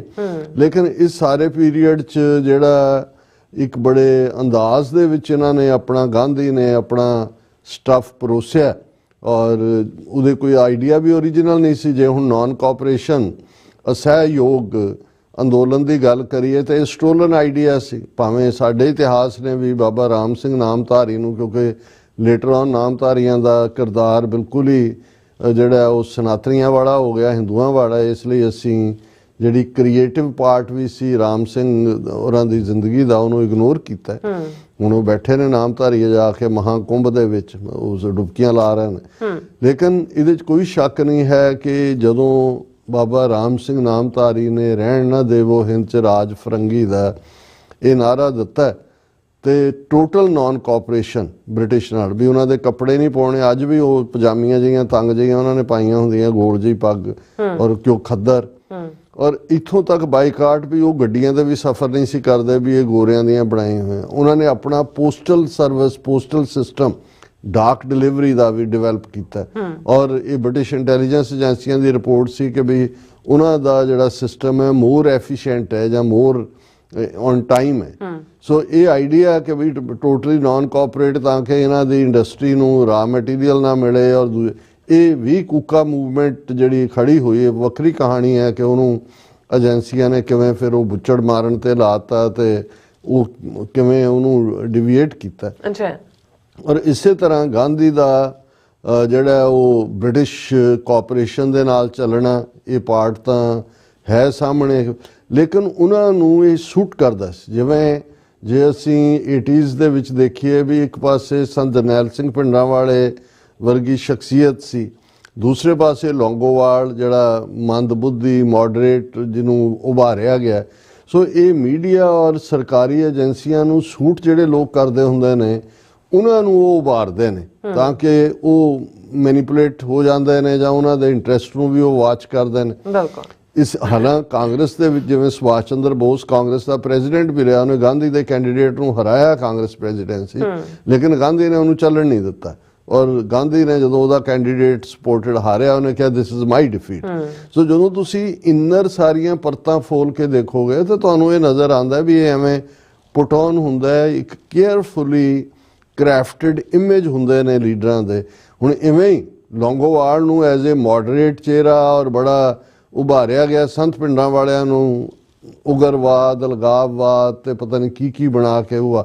ਸੋ ਉਹ ਇੱਕ ਇਮੇਜਿੰਗ ਕ੍ਰੀਏਟ ਕੀਤੀ ਜਾਂਦੀ ਹੈ। ਇਵੇਂ ਹੀ ਅਸੀਂ ਅੱਜ ਵੀ ਦੇਖਦੇ ਹਾਂ ਵੀ ਕਿਹਨੂੰ ਉਭਾਰਨਾ, ਕਿਹਨੂੰ ਸੁੱਟਣਾ, ਉਸ ਅੰਦਾਜ਼ ਦੇ ਵਿੱਚ ਹੀ ਸਾਰਾ ਜਿਹੜਾ ਮੀਡੀਆ ਔਰ ਦੂਸਰਾ ਜਿਹੜਾ ਨੈਰੇਟਿਵ ਦੀ ਲੜਾਈ ਜਦੋਂ ਅਸੀਂ ਕਹਿੰਦੇ ਹਾਂ ਇਸੇ ਅੰਦਾਜ਼ ਦੇ ਵਿੱਚ ਇਹ ਹੁੰਦੀ ਹੈ। ਬਿਲਕੁਲ। ਹੁਣ ਇਸ ਸਾਰੇ ਚੋਂ ਗਾਂਧੀ ਨੂੰ ਫਿਰ ਪੋਸਟ 47 ਕਿਵੇਂ as a soft power Nehru clan ਤੋਂ ਲੈ ਕੇ ਹਾਲਾਂ ਨਹਿਰੂ ਨਾਲ ਉਹਦੀ ਕੀ ਰਿਲੇਸ਼ਨਸ਼ਿਪ ਸੀ, ਇਨਰ ਕੀ ਸੀ, ਆਊਟਰ ਕੀ ਸੀ, ਪਟੇਲ ਨਾਲ ਕੀ ਸੀ, ਆਚਾਰੀਆ ਕਿਰਪਲਾਨੀ ਨਾਲ ਕੀ ਸੀ, ਜੈ ਪ੍ਰਕਾਸ਼ ਨਾਰਾਇਣ ਨਾਲ, ਤੁਸੀਂ ਅੰਦਰ ਸਾਰਿਆਂ ਦੇ ਦੇਖੋ ਤਾਂ ਪਤਾ ਹਰ ਇੱਕ ਨੂੰ ਹੀ ਸੀ ਕਿ ਇਹ ਫਰਾਡੀ ਔਰ ਢੋਂਗੀ ਹੈ। ਪਰ ਉਹਨਾਂ ਨੂੰ ਵੀ ਸੂਟ ਕਰਦਾ ਸੀ ਕਿ ਵੀ ਜੇ ਮੈਜੋਰਟੀ ਲੋਕ ਬੇਵਕੂਫ ਬਣ ਰਹੇ ਨੇ, ਗਾਂਧੀ ਨੂੰ ਇੱਕ ਸਾਧੂ ਮਹਾਤਮਾ ਮੰਨ ਗਏ, ਤੇ ਉਹ ਵੀ ਆਪਣਾ ਡੰਗੋਰੀ ਜਿਹੀ ਲੈ ਕੇ ਜਿਹੜਾ ਉਹ ਡਰਾਮਾ ਜਿਹਾ ਕਰ ਰਿਹਾ, ਤੇ ਇਹਨਾਂ ਦੇ ਆਪਣੇ ਪੋਲੀਟੀਕਲ ਐਂਬੀਸ਼ਨ ਪੂਰੇ ਹੁੰਦੇ ਸੀ। ਸੋ ਇਸ ਸਾਰੇ ਨੂੰ ਤਾਂ ਇੱਕ ਪਾਸੇ ਅਸੀਂ ਜਿਹੜਾ ਕੋਈ, ਔਰ ਫਿਰ ਕਿਵੇਂ ਮਿਲੀਅਨਸ ਆਫ ਡਾਲਰਸ ਦੇ ਨਾਲ ਗਾਂਧੀ ਨਾਂ ਦੀ ਫਿਲਮ ਐਟਨਬਰਗ ਜਿਹੜਾ ਬ੍ਰਿਟਿਸ਼ ਸੀ ਜਾਂ ਅਮਰੀਕਨ ਸੀ ਉਹਦੇ ਤੋਂ ਬਣਵਾਈ ਗਈ, ਔਰ ਉਹਨੂੰ ਫਿਰ ਕਿਵੇਂ ਦੁਨੀਆ ਭਰ ਚ ਪ੍ਰਚਾਰਿਆ ਗਿਆ ਵੀ ਕਿੰਨਾ ਵੱਡਾ ਹੈ ਗਾਂਧੀ। ਲੇਕਿਨ ਅਸੀਂ ਅੱਜ ਉਸ ਦੇ ਉਹਨਾਂ ਐਸਪੈਕਟਸ ਨੂੰ ਅਸੀਂ ਸਿੱਖ ਪਰਸਪੈਕਟਿਵ ਤੋਂ ਮੈਂ ਦੇਖਦਾ ਹਾਂ ਕਿ ਗਾਂਧੀ ਦਾ ਸਿੱਖਾਂ ਬਾਰੇ, ਗੁਰੂ ਗ੍ਰੰਥ ਸਾਹਿਬ ਦੀ ਬਾਣੀ ਬਾਰੇ, ਕਿਰਪਾਨ ਬਾਰੇ, ਪੰਜਾਬੀ ਲੈਂਗੁਏਜ ਬਾਰੇ, ਗੁਰਦੁਆਰਿਆਂ 'ਚ ਮਹੰਤਾਂ ਦਾ ਕਬਜ਼ਾ, ਔਰ ਮਹੰਤ ਨਰੈਣੂ ਨੇ ਜਦੋਂ ਸਾਕਾ ਨਨਕਾਣਾ ਸਾਹਿਬ ਵਰਤਾਇਆ 21 ਫਰਵਰੀ 1920 ਨੂੰ, ਤੇ ਫੌਰਨ ਬਾਅਦ ਗਾਂਧੀ ਤਾਂ ਉਦੋਂ ਅਜੇ ਬਡਿੰਗ ਹੀ ਸੀ, ਕਿਉਂਕਿ ਫਸਟ ਵਰਲਡ ਵਾਰ ਵੇਲੇ ਤੋਂ ਸਾਊਥ ਅਫਰੀਕਾ 'ਚ ਅੰਗਰੇਜ਼ਾਂ ਨੂੰ ਸਰਵ ਕਰ ਰਿਹਾ ਸੀ, ਆਇਆ ਹੀ ਸੀ। ਨਨਕਾਣਾ ਸਾਹਿਬ ਵੀ ਆ ਗਿਆ, ਉਹਨੂੰ ਬੜਾ ਜਿਹੜਾ ਰੈੱਡ ਕਾਰਪੇਟ ਵੈਲਕਮ ਦਿੱਤਾ। ਔਰ ਦੂਸਰਾ ਹੁਣ ਉਸ ਪੀਰੀਅਡ 'ਚ ਵੀ ਤੁਸੀਂ ਦੇਖੋਗੇ ਵੀ ਗਾਂਧੀ ਸਪੋਰਟ ਕਰ ਰਿਹਾ ਹੈ ਸਨਾਤਨੀ ਕਿਸਮ ਦੇ ਇਹਨਾਂ ਮਹੰਤਾਂ ਨੂੰ। ਉਹ ਇਹ ਕਹਿ ਰਿਹਾ ਜੀ ਇਹ ਸਿੱਖਾਂ ਨੂੰ ਇਹ ਉਹ ਦੇਸ਼ ਆਜ਼ਾਦ ਕਰਾਉਣ ਸਿੱਖ, ਤੇ ਗੁਰਦੁਆਰੇ ਤਾਂ ਆਪੇ ਹੀ ਜਿਹੜੇ ਆਜ਼ਾਦ। ਲੇਕਿਨ ਦੂਸਰੇ ਪਾਸੇ ਜਦੋਂ ਛਾਬੀਆਂ ਦਾ ਮੋਰਚਾ ਫਤਹ ਹੁੰਦਾ ਤੇ ਗਾਂਧੀ ਟੈਲੀਗ੍ਰਾਮ ਭੇਜਦਾ ਬਾਬਾ ਖੜਕ ਸਿੰਘ ਨੂੰ ਕਿ ਜੀ ਤੁਸੀਂ you have one the first battle of freedom of India, ਹੁਣ ਸਿੱਖਾਂ ਦਾ ਇਹ ਫਰਜ਼ ਹੈ ਕਿ ਵੀ ਉਹ ਸਾਰੇ ਮੁਲਕ ਦੇ ਨੂੰ ਆਜ਼ਾਦ ਕਰਵਾਉਣ। ਹੁਣ ਇਹ ਸਾਰੇ ਪਾਰਟ ਜਦੋਂ ਤੁਸੀਂ ਦੇਖਦੇ ਹੋ, ਔਰ ਇਹਦੇ 'ਚ ਇਹ ਨਹੀਂ ਹੈ ਵੀ ਇਹਦੇ ਲਈ ਕੋਈ ਤੁਹਾਨੂੰ ਕੋਈ ਉਹਨੇ ਸਰਾਣੇ ਦੇ ਥੱਲੇ ਕੋਈ ਲੁਕੋ ਕੇ ਪੇਪਰ ਰੱਖੇ ਹੋਏ ਸੀ ਵੀ ਸਿੱਖਾਂ ਬਾਰੇ ਉਹ ਕੀ ਸੋਚਦਾ। ਉਹਦੀਆਂ ਰਾਈਟਿੰਗਸ 'ਚੋਂ ਜ਼ਾਹਰ ਸੀ। ਉਹ ਯੰਗ ਇੰਡੀਆ ਇੱਕ ਪਬਲੀਕੇਸ਼ਨ ਸੀ, ਉਹਦੇ 'ਚ ਲਿਖਦਾ ਸੀ, ਔਰ ਇੱਕ ਹਰੀਜਨ ਪਬਲੀਕੇਸ਼ਨ ਸੀ, ਉਹਦੇ 'ਚ ਲਿਖਦਾ ਸੀ। ਪਬਲਿਕ ਸਾਹਮਣੇ ਵੀ ਉਹ, ਹਾਲਾਂਕਿ ਗੁਜਰਾਤੀ ਅੰਦਾਜ਼ ਸਿੱਖ ਨੂੰ ਸ਼ੀਖ ਕਹਿੰਦਾ ਸੀ, ਸ਼ੀਖ। ਔਰ ਲੇਕਿਨ ਜੇ ਤੁਸੀਂ ਉਹਦੇ ਵਿਊ ਦੇਖੋ ਤੇ ਇਹੀ ਸੀ। ਜੇ ਗੁਰੂ ਗੋਬਿੰਦ ਸਿੰਘ ਸਾਹਿਬ ਨੂੰ ਉਹਨੇ ਸੰਬੋਧਨ ਕੀਤਾ ਤਾਂ ਉਹਨੇ ਕਿਹਾ ਕਿ ਮਿਸਗਾਈਡਡ ਪੈਟਰੀਓਟ, ਭੁੱਲੜ ਦੇਸ਼ ਭਗਤ। ਗੁਰਮੁਖੀ ਸਕ੍ਰਿਪਟ ਦੇ ਉੱਤੇ ਉਹਨੇ ਕਿਹਾ ਕਿ, फिर उन्होंने कहा जी भी मैंने गुरु ग्रंथ साहब पढ़ा है, मुझे तो कोई हिंदू वेदों से और हिंदू ग्रंथों से अलग उसमें कुछ भी नज़र नहीं आया। फिर उदा कहना सी कि ये सिख कृपान क्यों उठाई हुई है, इसकी तो कोई ज़रूरत नहीं है। और कला ये नहीं, उदे इन्ने का आस्पैक्ट ने जिदे च उन्हें सिख गुरु साहबान बारे कहा कि भी वो तो मैनू हिंदू ही लगता है, उन्होंने कोई ऐसी ਵੱਖਰੀ ਗੱਲ ਤਾਂ ਨਹੀਂ ਕੀਤੀ। ਫਿਰ ਕਿਰਪਾਨ ਨੂੰ ਉਹਨੇ ਅਨਨੈਸੈਸਰੀ ਬੈਕਵਰਡ, ਇਹ ਉਹਦੀਆਂ ਰਾਈਟਿੰਗਸ ਹੈ। ਅਸੀਂ ਇੱਕ ਜ਼ਮਾਨੇ 'ਚ 1990s 'ਚ ਮੈਂ ਆਲਮੋਸਟ 30 ਪੇਜਿਸ ਦਾ ਅਸੀਂ ਇੱਕ ਡਾਕੂਮੈਂਟ ਕੱਢਿਆ ਸੀ, ਉਹ ਮੁੜ ਕੇ ਮੈਨੂੰ ਲੱਭਿਆ ਨਹੀਂ ਹੈ, ਆਪਣੇ ਕਾਗਜ਼ਾਂ 'ਚ ਗਵਾਚਿਆ ਹੋਇਆ, Sikhs in the eyes of Gandhi. ਉਹਦੇ 'ਚੋਂ ਸਾਰੀਆਂ ਕੋਟਸ ਅਸੀਂ ਕੱਢੀਆਂ ਹੋਈਆਂ ਸੀ। ਫਿਰ ਜਦੋਂ ਅਸੀਂ ਦੇਖਦੇ ਹਾਂ ਕਿ ਇਰਵਿਨ ਦੇ ਨਾਲ ਗਾਂਧੀ ਇਰਵਿਨ ਪੈਕਟ ਹੁੰਦਾ 1930 'ਚ, ਉਹੀ ਪੀਰੀਅਡ ਸੀ ਕਿ ਭਗਤ ਸਿੰਘ ਨੂੰ ਫਾਂਸੀ ਦਿੱਤੀ ਜਾਣ ਵਾਲੀ ਸੀ। ਸਾਰਾ ਮੁਲਕ ਭਗਤ ਸਿੰਘ ਦੇ ਹੱਕ 'ਚ ਉਸ ਵੇਲੇ ਖਲੋਤਾ ਸੀ ਕਿ ਇਰਵਿਨ ਵੀ ਚਾਹੁੰਦਾ ਸੀ ਕਿ ਗਾਂਧੀ ਇੱਕ ਵਾਰੀ ਕਹਿ ਦੇ ਕਿ ਵੀ ਇਹਨੂੰ ਛੱਡ ਦਿਓ ਜਾਂ ਇਹਦੀ ਡੈਥ ਸੈਂਟੈਂਸ ਉਹਨੂੰ ਕਮਿਊਟ ਕਰ ਦਿਓ ਉਮਰ ਕੈਦ 'ਚ, ਤੇ ਉਹਦਾ ਪਰ ਗਾਂਧੀ ਨੇ ਨਹੀਂ ਕਿਹਾ। ਔਰ ਉਹਨੇ ਕਿਹਾ ਕਿ ਜੀ ਮੈਂ ਬਿਲਕੁਲ ਕੰਡੈਮ ਕਰਦਾ ਇਹ ਸਾਰਿਆਂ ਨੂੰ। ਔਰ ਇਸ ਲਈ ਅੱਜ ਵੀ ਜਿਹੜੇ ਭਗਤ ਸਿੰਘ ਦੀ ਲਾਈਫ ਦੇ ਉੱਤੇ ਲਿਖਣ ਵਾਲੇ ਨੇ, ਉਹ ਭਾਵੇਂ ਲੈਫਟਿਸਟ ਬ੍ਰਾਂਡ ਜ਼ਿਆਦਾ ਨੇ, ਉਹ ਗਾਂਧੀ ਨੂੰ ਇਹਦੇ ਲਈ ਦੋਸ਼ ਦਿੰਦੇ ਨੇ। ਔਰ ਜਦੋਂ ਸਰਦਾਰ ਊਧਮ ਸਿੰਘ ਨੇ 21 ਸਾਲ ਬਾਅਦ ਜਾ ਕੇ ਉਹਨੂੰ ਟਾਰਗੇਟ ਕੀਤਾ, ਮਾਈਕਲ ਓਡਵਾਇਰ ਨੂੰ, ਲੰਡਨ ਦੇ ਵਿੱਚ, ਗਾਂਧੀ ਦਾ ਐਕਟ ਆਫ ਐਨ ਮੈਡਮੈਨ, ਔਰ ਜਿਹੜਾ ਉਹ ਜੈਟਸਨ ਸੈਕਟਰੀ ਸੀ ਜ਼ਖਮੀ ਹੋਇਆ, ਉਹਦੇ ਬਾਰੇ ਬੜਾ ਫਿਕਰ ਕੀਤਾ ਵੀ ਮੈਂ ਇਹ ਦੁਆ ਕਰਦਾ ਵੀ ਉਹ ਠੀਕ ਹੋ ਜਾਏ। ਸੋ ਇਹ ਸਾਰਾ ਪਾਰਟ ਜਿਹੜਾ ਗਾਂਧੀ ਦਾ, ਉਹ ਸਿੱਖਾਂ ਨੂੰ ਕਦੇ ਉਹਨੇ ਅੱਡ ਧਰਮ ਦੇ ਤੌਰ ਤੇ ਤਾਂ ਦੂਰ ਦੀ ਗੱਲ, ਜਿਵੇਂ ਉਸਨੇ ਗੁਰਮੁਖੀ ਬਾਰੇ ਵੀ ਉਹਨੇ ਕਿਹਾ ਕਿ ਵੀ ਇਹਦੀ ਕੋਈ ਲੋੜ ਨਹੀਂ ਹੈ, ਇਹ ਤਾਂ ਜਿਹੜਾ ਇਸ ਸਕ੍ਰਿਪਟ ਨੂੰ ਹੀ ਉਹਨੇ ਨਕਾਰਿਆ। ਹੁਣ ਜਦੋਂ ਇਹ ਸਾਰਾ ਕੁਝ ਚੱਲ ਰਿਹਾ ਸੀ, ਔਰ ਈਵਨ ਸਰ ਕਪੂਰ ਸਿੰਘ ਜਿਨ੍ਹਾਂ ਨੇ ਸਾਚੀ ਸਾਖੀ 'ਚ ਜ਼ਿਕਰ ਕੀਤਾ, ਜਦੋਂ ਉਹਨਾਂ ਨੇ ਸਾਬਰਮਤੀ ਆਸ਼ਰਮ ਉਹਨਾਂ ਨੇ ਵਿਜ਼ਿਟ ਵੀ ਕੀਤਾ ਸਾਰੇ 'ਚੋਂ, ਤੇ ਉਹਨਾਂ ਨੇ ਵੀ ਇਹ ਕਿਹਾ, ਗਾਂਧੀ ਦੇ ਨਾਲ ਉਹਨਾਂ ਦਾ ਐਨਕਾਊਂਟਰ ਵੀ ਹੁੰਦਾ ਹੈ ਕਿ ਵੀ ਉਹਨਾਂ ਨੇ ਜਦੋਂ ਗੁਰੂ ਗੋਬਿੰਦ ਸਿੰਘ ਸਾਹਿਬ ਬਾਰੇ ਕਿਹਾ ਵੀ ਤੂੰ ਇਹ ਕੀ ਕਿਹਾ, ਤੇ ਇਹ ਉਹਨਾਂ ਨੇ ਸਰ ਕਪੂਰ ਸਿੰਘ ਹੋਰਾਂ ਨੇ ਉਹਨਾਂ ਨੂੰ ਸੁਦਾ ਸਵਈਏ ਸੁਣਾਏ ਗਾਂਧੀ ਨੂੰ, ਕਹਿੰਦਾ ਅੱਛਾ ਇਹ ਵੀ गुरु जी की रचना है। तो उन्हें कहा जी मैं शरदूल सिंह को कहता हूँ कि वो इसको ठीक कर दे कि जरा मैं क्या है जो सर कपूर सिंह होरां ने वही लिखा है। सो मतलब इस सब दे हुंदियां भी फिर जे असीं ये तां उस दा ओवरऑल सिखां प्रति दूसरी हेटरेड सी, पर जाल किवें विछाया। हुण 1929 ਦੇ ਵਿੱਚ ਕਾਂਗਰਸ ਦਾ ਸੈਸ਼ਨ ਲਾਹੌਰ ਦੇ ਵਿੱਚ ਹੋਇਆ ਰਾਵੀ ਦੇ ਕੰਢੇ, ਔਰ ਉਹ ਪਹਿਲਾ ਮੌਕਾ ਸੀ ਜਦੋਂ ਕਾਂਗਰਸ ਨੇ ਮਤਾ ਕੀਤਾ ਪੂਰਨ ਆਜ਼ਾਦੀ ਦਾ। ਉਦੋਂ ਤੱਕ ਇਹ ਡੋਮੀਨੀਅਨ ਸਟੇਟਸ ਮੰਗਦੇ ਸੀ ਵਿਦ ਇਨ ਇੰਡੀਆ। ਹੁਣ ਉਹਦੇ ਚ ਸਿੱਖਾਂ ਨੇ ਪਾਰਟਿਸਿਪੇਟ ਨਹੀਂ ਸੀ ਕੀਤਾ ਕਿਉਂਕਿ ਉਸ ਤੋਂ ਕੁਝ ਦੇਰ ਪਹਿਲਾਂ ਹੀ ਮੋਤੀ ਲਾਲ ਨਹਿਰੂ ਰਿਪੋਰਟ ਆਈ ਸੀ ਜਿਹਦੇ ਚ ਮੁਸਲਮਾਨਾਂ ਦੇ ਹੱਕਾਂ ਦੀ ਗੱਲ ਤਾਂ ਕੀਤੀ ਹੋਈ ਸੀ, ਕਿਉਂਕਿ ਉਹ ਇਹ ਚਾਹੁੰਦੇ ਸੀ ਵੀ ਮੁਸਲਮਾਨ ਵੀ ਫਸੇ ਰਹਿਣ ਇਹਨਾਂ ਦੇ ਨਾਲ, ਹਿੰਦੂਆਂ ਨਾਲ, ਔਰ ਅੰਗਰੇਜ਼ ਜਿਹੜਾ ਉਹ ਇਹਨਾਂ ਦੇ ਹੱਥ ਹੀ ਪਾਵਰ ਦੇ ਦੇ। ਲੇਕਿਨ ਮੁਸਲਮਾਨ ਚੁਕੰਨੇ ਹੋ ਚੁੱਕੇ ਸੀ ਕਿ ਵੀ ਉਹ ਤਾਂ ਇਹਨਾਂ ਦੇ ਜਾਲ 'ਚ ਫਸਣ ਵਾਲੇ ਨਹੀਂ ਸੀ। ਮੁਹੰਮਦ ਅਲੀ ਜਿਨਾਹ ਜਾਂ ਅਲਾਮਾ ਇਕਬਾਲ ਵਰਗੀ ਉਹਨਾਂ ਦੀ ਲੀਡਰਸ਼ਿਪ ਸੀ 29 ਦੀ ਜਾਂ ਦੂਜੀ। ਪਰ ਸਿੱਖਾਂ ਨੂੰ ਨਜ਼ਰ ਆਇਆ ਕਿ ਮੋਤੀ ਲਾਲ ਨਹਿਰੂ ਰਿਪੋਰਟਸ ਨੇ ਸਿੱਖਾਂ ਨੂੰ ਬਿਲਕੁਲ ਇਗਨੋਰ ਕੀਤਾ, ਸੋ ਉਹਨਾਂ ਨੇ ਲਾਹੌਰ ਸੈਸ਼ਨ 'ਚ ਪਾਰਟਿਸਿਪੇਟ ਹੀ ਨਹੀਂ ਕੀਤਾ। ਇਸ ਦੇ ਉਲਟ ਉਹਨਾਂ ਨੇ ਆਪਣਾ ਸੈਸ਼ਨ ਰੱਖਿਆ, ਔਰ ਉਹ ਜਿਹੜਾ ਲੱਖਾਂ ਲੋਕ ਉਹਦੇ 'ਚ ਆਏ। ਬਾਬਾ ਖੜਕ ਸਿੰਘ ਲੀਡਰ ਸੀ, ਔਰ ਗਾਰਡੀਅਨ ਵਰਗੇ ਅਖਬਾਰਾਂ ਨੇ ਇੰਗਲੈਂਡ 'ਚ ਲਿਖਿਆ ਵੀ ਗਾਂਧੀ ਔਰ ਉਹਨਾਂ ਦੇ ਕਾਂਗਰਸ ਦਾ ਸੈਸ਼ਨ ਤਾਂ ਇੱਕ ਜਲੂਸੀ ਸੀ, ਜੇ ਜਲੂਸ ਦੇਖਣਾ ਤੇ ਸਿੱਖਾਂ ਦਾ ਸੀ। ਦੇਖੋ ਵੀ ਜਿਹੜਾ ਲਾਹੌਰ 'ਚ ਲੱਖਾਂ ਦੀ ਗਿਣਤੀ ਦੇ ਵਿੱਚ ਸਿੱਖ ਆਏ, ਔਰ ਚਾਰ ਚਫੇਰੇ ਜਿਹੜਾ ਕਾਲੀਆਂ ਪੱਗਾਂ ਦਾ ਔਰ ਕਾਲੀਆਂ ਚੁੰਨੀਆਂ ਦਾ ਹੀ ਜਿਹੜਾ ਬੋਲਬਾਲਾ ਸੀ। ਉਦੋਂ ਫਿਰ ਇਹ ਗਾਂਧੀ ਔਰ ਦੂਜੇ ਤੁਰ ਕੇ ਬਾਬਾ ਖੜਕ ਸਿੰਘ ਦੇ ਘਰ ਗਏ, ਔਰ ਇਹ ਔਨ ਰਿਕਾਰਡ ਹੈ। ਔਰ ਬਾਬਾ ਖੜਕ ਸਿੰਘ ਇਵਨ ਬਾਹਰ ਲੈਣ ਵੀ ਨਹੀਂ ਆਇਆ, ਅੰਦਰ ਆਏ, ਔਰ ਉੱਥੇ ਇਹਨਾਂ ਨੇ ਐਲਾਨ ਕੀਤਾ 1929 ਕਿ ਕੋਈ ਵੀ ਸੰਵਿਧਾਨ ਭਾਰਤ ਦੇ ਵਿੱਚ ਐਸਾ ਨਹੀਂ ਬਣਾਇਆ ਜਾਏਗਾ ਜਿਹੜਾ ਸਿੱਖਾਂ ਨੂੰ ਕਬੂਲ ਨਾ ਹੋਏ। No constitution in India will be accepted which won't be acceptable to the Sikhs. ਇਹ 1929 ਦੀ ਗੱਲ।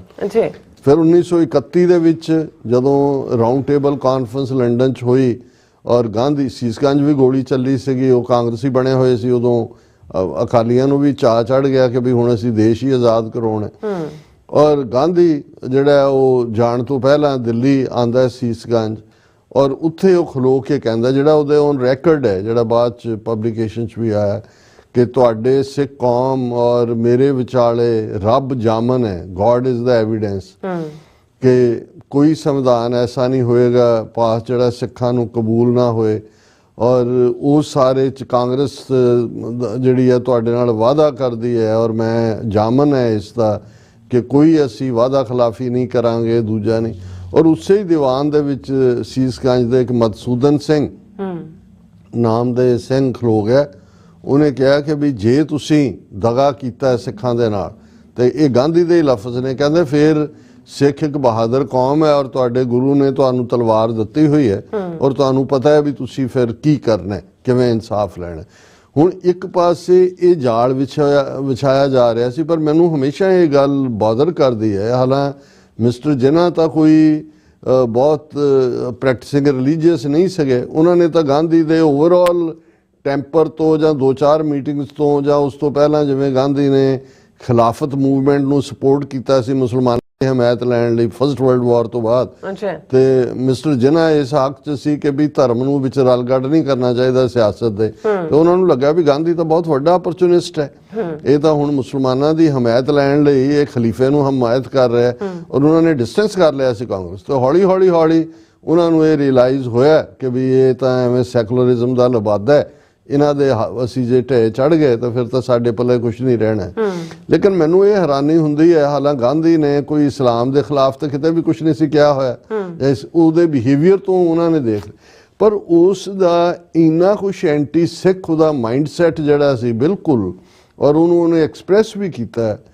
ਇਹਦੇ ਬਾਵਜੂਦ ਕਿਉਂ ਸਿੱਖ ਲੀਡਰਸ਼ਿਪ, ਅਕਾਲੀ ਲੀਡਰਸ਼ਿਪ ਉਸ ਜਾਲ ਦੇ ਵਿੱਚ ਫਸੀ? ਮਾਸਟਰ ਤਾਰਾ ਸਿੰਘ ਜਾਂ ਗਿਆਨੀ ਕਰਤਾਰ ਸਿੰਘ ਜਾਂ ਬਲਦੇਵ ਸਿੰਘ, ਜਿਨ੍ਹਾਂ ਨੂੰ ਅਸੀਂ ਜਿਹੜਾ ਮੁੱਖ ਦੋਸ਼ੀ ਮੰਨਦੇ, ਪਰ ਬਾਕੀ ਸਿੱਖ ਕਿੱਥੇ ਸੀ? ਓਵਰਆਲ ਇੰਨਾ ਕੁਝ ਚੱਲ ਰਿਹਾ ਸੀ, ਕਿਸੇ ਨੇ ਜਿਹੜਾ ਇਸ ਗੱਲ ਨੂੰ ਕਿਉਂ ਅਨੁਭਵ ਨਹੀਂ ਕੀਤਾ ਕਿ ਭਾਈ ਇਸ ਬੰਦੇ ਦੇ ਮਾਈਂਡ 'ਚ ਕੀ ਚੱਲ ਰਿਹਾ? ਤੇ ਜਿਹੜੀ ਕਾਂਗਰਸ ਹੈ ਉਹ ਤਾਂ ਉਹਦੀ ਬ੍ਰੇਨ ਚਾਈਲਡ ਹੀ ਬਣ ਕੇ ਕਰ ਰਹੀ ਸੀ ਕਿ ਵੀ ਗਾਂਧੀ, ਹਾਲਾਂਕਿ ਗਾਂਧੀ 15 ਅਗਸਤ 1947 ਨੂੰ ਜਿਹੜਾ ਉਜਾੜਾ ਹੁੰਦਾ ਹੈ, ਤੇ ਵਿਦਿਨ 7-8 ਮੰਥਸ ਉਸ ਦੀ ਮੌਤ ਹੋ ਜਾਂਦੀ ਹੈ ਗਾਂਧੀ ਦੀ। ਜੀ। ਔਰ ਇਸ ਸਾਰੇ ਫਿਰ ਕੱਲਾ ਇਹੀ ਨਹੀਂ, ਇੱਕ ਮੁੱਦੇ ਦੇ ਉੱਤੇ ਕਿੰਨੀ ਵਾਰੀ ਪਾਕਿਸਤਾਨ ਨਾ ਬਣਾਉਣ ਦੇ ਲਈ ਲਾਸ਼ ਤੇ ਬਣੇਗਾ, ਦੂਸਰਾ ਹੋਏਗਾ।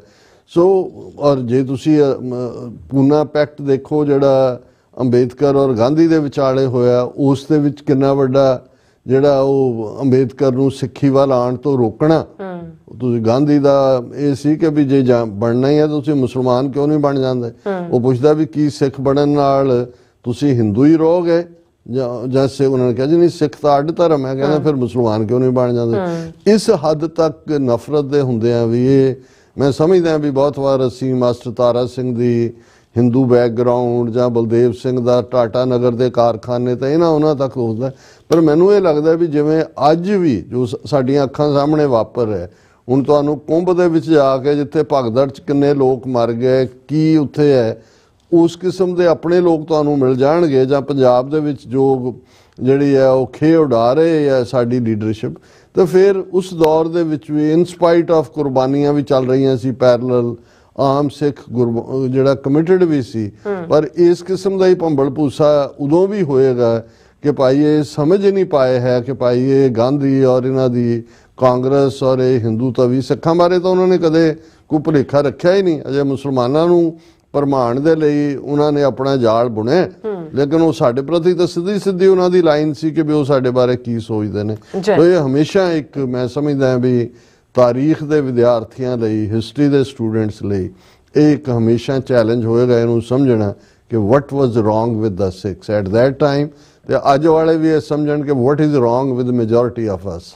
ਬਿਲਕੁਲ ਡਾਕਟਰ ਸਾਹਿਬ, ਤੁਹਾਡਾ ਬਹੁਤ ਬਹੁਤ ਸ਼ੁਕਰੀਆ। ਸੋ ਥੈਲੈਂਡ ਬ੍ਰੇਕ ਤੇ ਜਾਣ ਤੋਂ ਪਹਿਲਾਂ ਅਸੀਂ ਦਰਸ਼ਕਾਂ ਤੇ ਸਰੋਤਿਆਂ ਨੂੰ ਅਪੀਲ ਤੇ ਬੇਨਤੀ ਕਰਦੀ ਵਿਊਅਰਸ ਤੁਸੀਂ ਜਾਣਦੇ ਹੋ ਕਿ ਟੀਵੀ 84 ਹੱਕ ਸੱਚ ਇਨਸਾਫ ਦੀ ਆਵਾਜ਼ ਬੁਲੰਦ ਕਰ ਰਿਹਾ ਹੈ। ਆਵਾਜ਼ ਤੁਹਾਡੇ ਪਿਆਰ ਸਦਕਾ, ਤੁਹਾਡੇ ਵਿਸ਼ਵਾਸ ਸਦਕਾ, ਤੁਹਾਡੇ ਡੋਨੇਸ਼ਨ ਸਦਕਾ ਹੀ ਹੋ ਸਕਦੀ ਹੈ।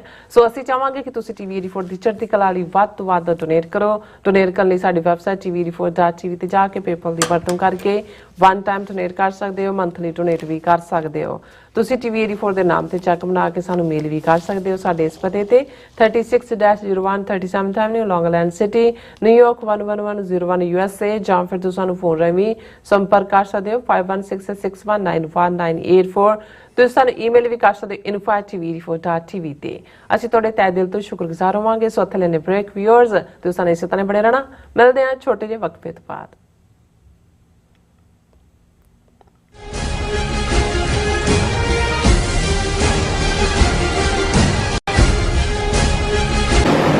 ਲਾਸ ਐਂਜਲਸ ਕਾਉਂਟੀ ਵਿੱਚ ਵਿਨਾਸ਼ਕਾਰੀ ਜੰਗਲੀ ਅੱਗ ਕਾਰਨ ਪ੍ਰਭਾਵਿਤ ਪੀੜਤਾਂ ਦੀ ਸਹਾਇਤਾ ਲਈ ਯੂਨਾਈਟਿਡ ਸਿੱਖਸ ਇੱਕ ਐਮਰਜੈਂਸੀ ਰਾਹਤ ਮੁਹਿੰਮ ਚਲਾ ਰਹੀ ਹੈ।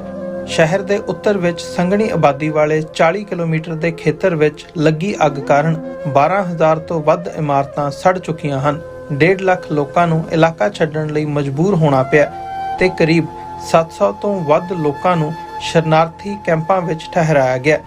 ਮੁਸ਼ਕਲ ਦੀ ਇਸ ਘੜੀ ਵਿੱਚ ਸੇਵਾ ਤੇ ਸਰਬੱਤ ਦੇ ਭਲੇ ਦੇ ਸਿਧਾਂਤ ਤੋਂ ਸੇਧ ਲੈ ਕੇ ਯੂਨਾਈਟਿਡ ਸਿੱਖਸ ਲੋੜਵੰਦਾਂ ਨੂੰ ਭੋਜਨ, ਸਪਲਾਈ ਅਤੇ ਉਮੀਦ ਪ੍ਰਦਾਨ ਕਰ ਰਹੀ ਹੈ।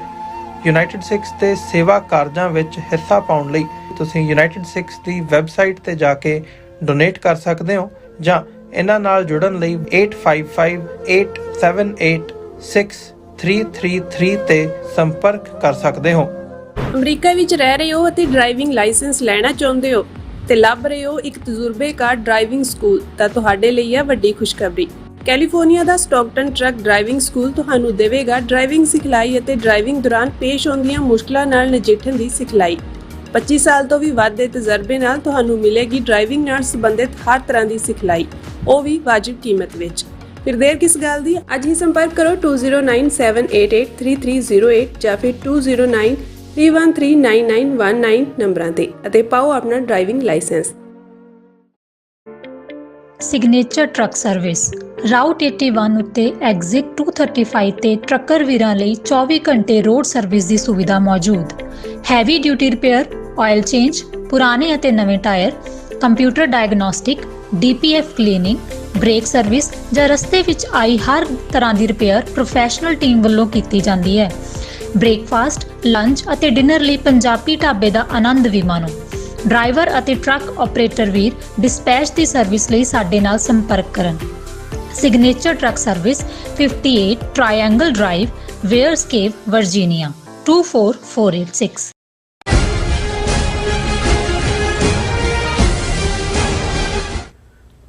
ਦਰਸ਼ਕੋ, ਬ੍ਰੇਕ ਤੋਂ ਬਾਅਦ ਤੁਹਾਡਾ ਸਭ ਦਾ ਭਰਪੂਰ ਸਵਾਗਤ ਹੈ। ਸੋ ਵੀ ਇਸ ਗੱਲਬਾਤ ਕਰਨ ਜਾ ਰਹੇ ਹਾਂ ਕਿ ਮੋਦੀ ਸਰਕਾਰ ਦੇ ਮੁੱਖ ਟੀਵੀ ਚੈਨਲ ਰਿਪਬਲਿਕ ਟੀਵੀ ਨੇ ਆਪਣੇ ਇੱਕ ਪ੍ਰੋਗਰਾਮ ਵਿੱਚ ਸਿੱਧੀ ਧਮਕੀ ਦਿੱਤੀ ਹੈ ਕਿ ਮੋਦੀ ਸਰਕਾਰ ਵਿਦੇਸ਼ਾਂ ਵਿੱਚ ਬੈਠੇ ਖਾਲਿਸਤਾਨੀਆਂ ਤੇ ਸਰਜੀਕਲ ਸਟ੍ਰਾਈਕ ਕਰੇਗੀ ਤੇ ਉਹਨਾਂ ਦਾ ਖਾਤਮਾ ਕੀਤਾ ਜਾਵੇਗਾ। ਇਸ ਵਿੱਚ ਗੁਰਪਤਵੰਤ ਸਿੰਘ ਪੰਨੂ ਦਾ ਸਿੱਧੇ ਤੌਰ ਤੇ ਨਾਮ ਲਿਆ ਗਿਆ ਹੈ। ਸੋ ਇਸ ਬਾਰੇ ਆਪਾਂ ਗੱਲਬਾਤ ਕਰਨ ਜਾ ਰਹੇ ਹਾਂ। ਸੋ ਅਸੀਂ ਚਾਹਾਂਗੇ ਕਿ ਤੁਸੀਂ ਇਸੇ ਤਰ੍ਹਾਂ ਬੜੇ ਰਹਿਣਾ। ਦੇਖਣ ਸੁਣਨ ਲਈ ਜਾਂ ਲਿਖਣ ਲਈ ਤੁਹਾਡਾ ਸਭ ਦਾ ਬਹੁਤ ਸ਼ੁਕਰੀਆ ਜੀ। ਰਾਜ ਸਾਹਿਬ, ਕੀ ਕਹਿਣਾ ਚਾਹੋਗੇ? ਦੇਖੋ, ਇਸ ਦੇ ਉੱਤੇ ਵਿਚਾਰ ਕਰਨ ਤੋਂ ਪਹਿਲਾਂ ਅਸੀਂ ਆਪਣੇ ਦਰਸ਼ਕਾਂ ਨਾਲ ਇਹ ਖੁਸ਼ਖਬਰੀ ਸ਼ੇਅਰ ਕਰਨਾ ਚਾਹੁੰਦੇ ਹਾਂ, ਜਿਹੜਾ ਸਾਡੀ ਟੈਕਨੀਕਲ ਟੀਮ ਨੇ ਡਾਟਾ ਸਾਨੂੰ ਦਿੱਤਾ ਹੈ। ਅੱਜ ਉਹ ਦਿਨ ਹੈ ਕਿ YouTube ਦੇ ਉੱਤੇ ਸਾਨੂੰ ਪੂਰੇ 12 ਸਾਲ ਹੋ ਗਏ ਨੇ ਔਰ ਉਹਦੇ 'ਚ ਵੀ ਬੇਸ਼ੱਕ ਸੱਚੋ ਸੱਚ ਪ੍ਰੋਗਰਾਮ ਲੇਟਰ ਲਾਈਵ ਸ਼ੁਰੂ ਹੋਇਆ YouTube ਤੇ, ਲੇਕਿਨ ਅਸੀਂ ਆਪਣੀ ਪ੍ਰੈਜ਼ੈਂਸ ਉਹਦੇ ਤੇ ਰੱਖੀ ਔਰ ਇਸ ਸਾਰੇ ਪੀਰੀਅਡ 'ਚ ਤੁਸੀਂ ਚਾਰਟ ਦੇਖ ਸਕਦੇ ਹੋ ਟੀਵੀ ਸਕਰੀਨ ਤੇ।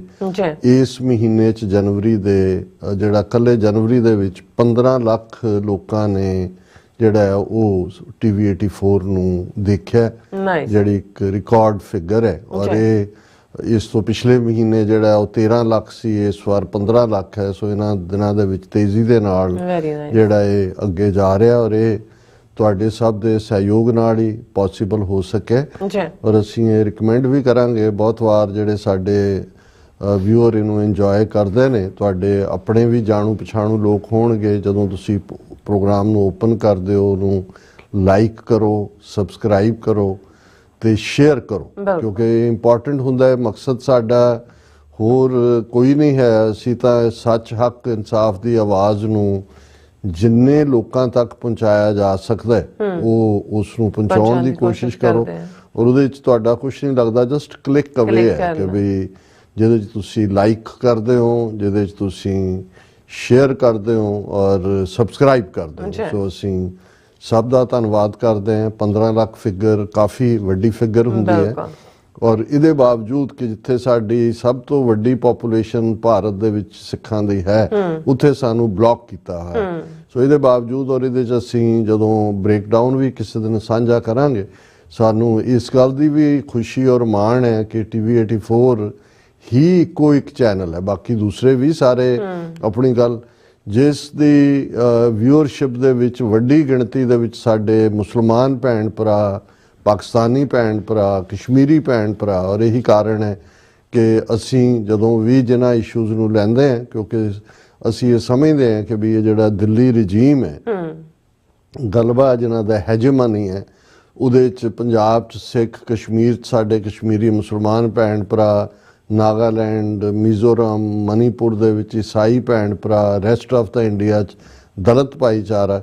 ਸੋ ਅਸੀਂ ਹਰ ਇੱਕ ਦੀ ਜਿਹੜੀ ਸਟਰਗਲ ਹੈ ਉਹਨੂੰ ਆਵਾਜ਼ ਦੇਣ ਦੀ ਕੋਸ਼ਿਸ਼ ਕਰਦੇ ਔਰ ਇਹ ਵੀ ਸਾਡਾ ਕੋਈ ਜਿਹੜਾ ਸਮੁੱਚਾ ਯਤਨ ਹੁੰਦਾ, ਕਿਉਂਕਿ ਸੱਚੋ ਸੱਚ ਇਹ ਠੀਕ ਹੈ ਕਿ ਇੱਕ ਫਲੈਗਸ਼ਿਪ ਹੈ ਇਹ ਸਾਰੇ TV ਦੀ, ਲੇਕਿਨ ਬਾਕੀ ਜਿਹਨਾਂ ਦੀ ਬਹੁਤ ਵੱਡੀ ਕੰਟਰੀਬਿਊਸ਼ਨ ਹੈ, ਜਿਵੇਂ ਸਰਬਜੀਤ ਸਿੰਘ ਘੁਮਾਣ, ਉਹਨਾਂ ਦਾ ਰੈਗੂਲਰ ਸ਼ੋਅ ਹੈ। ਸਾਡੀ ਇੱਕ ਪੂਰੀ ਟੀਮ ਜਿਹੜੀ ਕਿ ਹੁਣ TV 84 ਨਿਊਜ਼ ਦੇ ਉੱਤੇ ਕੰਮ ਕਰਦੀ ਹੈ, ਜਿਹੜੀ ਹੌਲੀ ਹੌਲੀ ਪਪੂਲਰ ਹੋ ਰਹੀ ਹੈ। ਵੀਰ ਸੁਖਵਿੰਦਰ ਸਿੰਘ ਹੋਰਾਂ ਦਾ ਸ਼ੋਅ ਫਾਲਟ ਲਾਈਨਸ ਜਿਹੜਾ ਬੜੀ ਤੇਜ਼ੀ ਦੇ ਨਾਲ ਪਪੂਲਰ ਹੋ ਰਿਹਾ ਹੈ। ਔਰ ਇਵੇਂ ਹੀ ਜਿਹੜੀਆਂ ਲਾਈਵ ਉੱਥੋਂ ਕਵਰੇਜਸ ਹੁੰਦੀਆਂ ਨੇ ਸਾਡੇ, ਕਿਉਂਕਿ ਕੁਝ ਸਾਡੇ ਉਹ ਵੀ ਨੇ ਜਿਹੜੇ ਫੇਸਲੈਸ ਵਰਕਰ ਨੇ, ਉਹ ਆਪਣਾ ਨਾਮ ਨਹੀਂ ਚਾਹੁੰਦੇ ਸਿਕਿਉਰਿਟੀ ਰੀਜ਼ਨਸ ਕਰਕੇ ਵੀ, ਦੂਸਰੇ ਵੀ।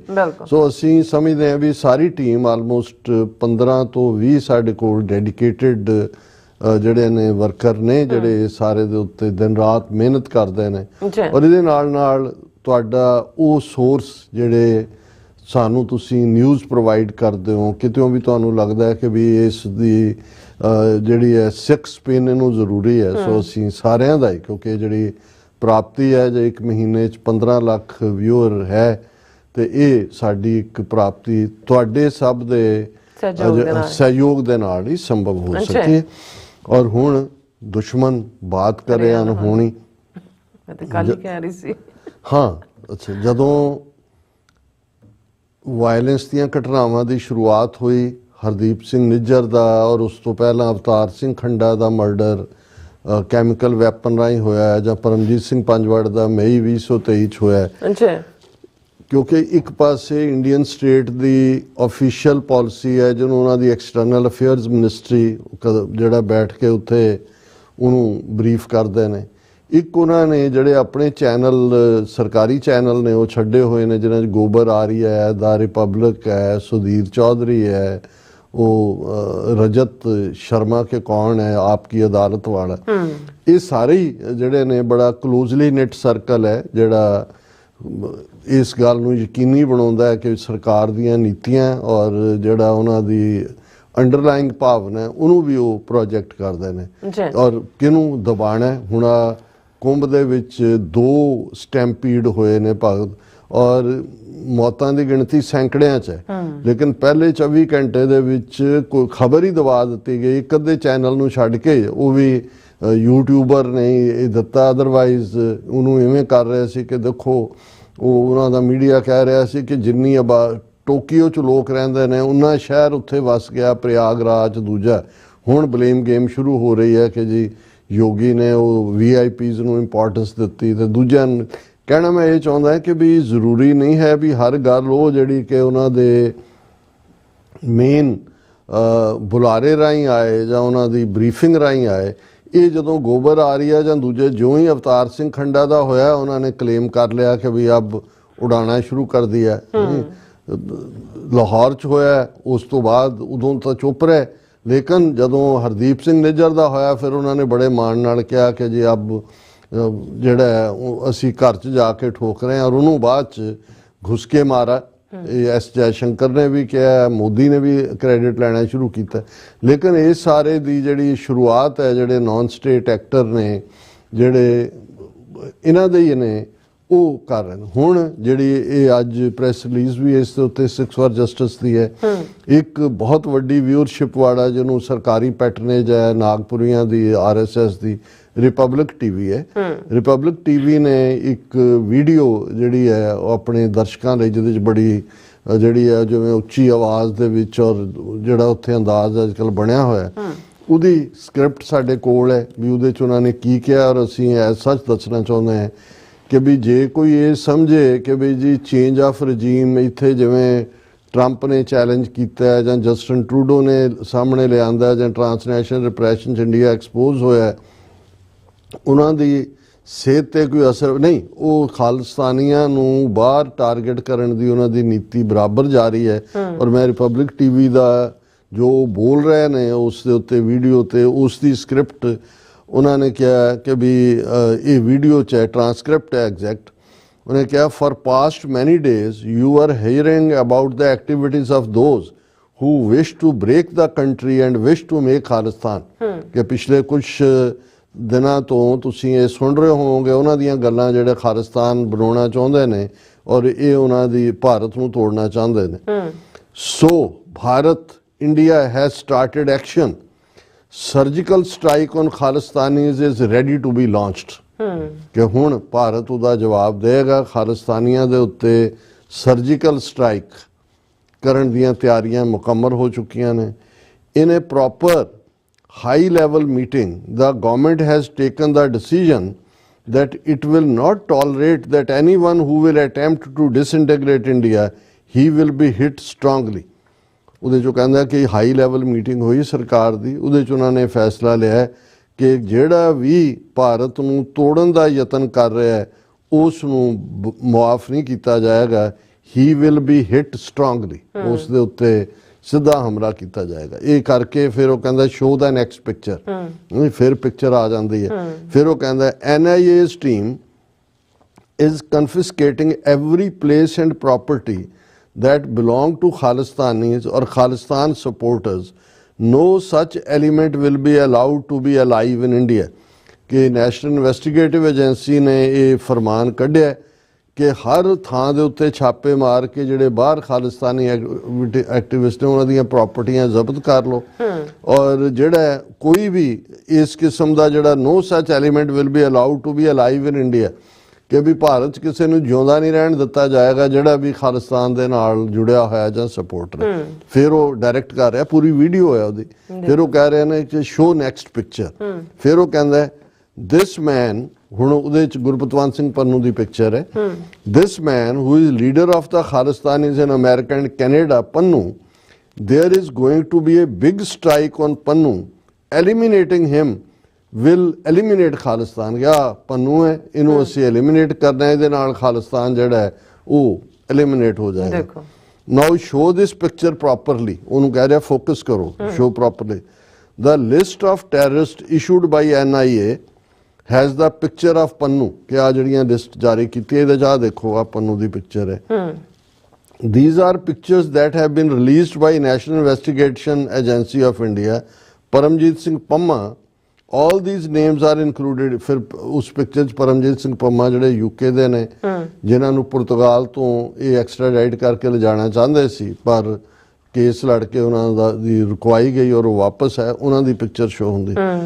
Now the question is that whether action against these people should have been taken long ago.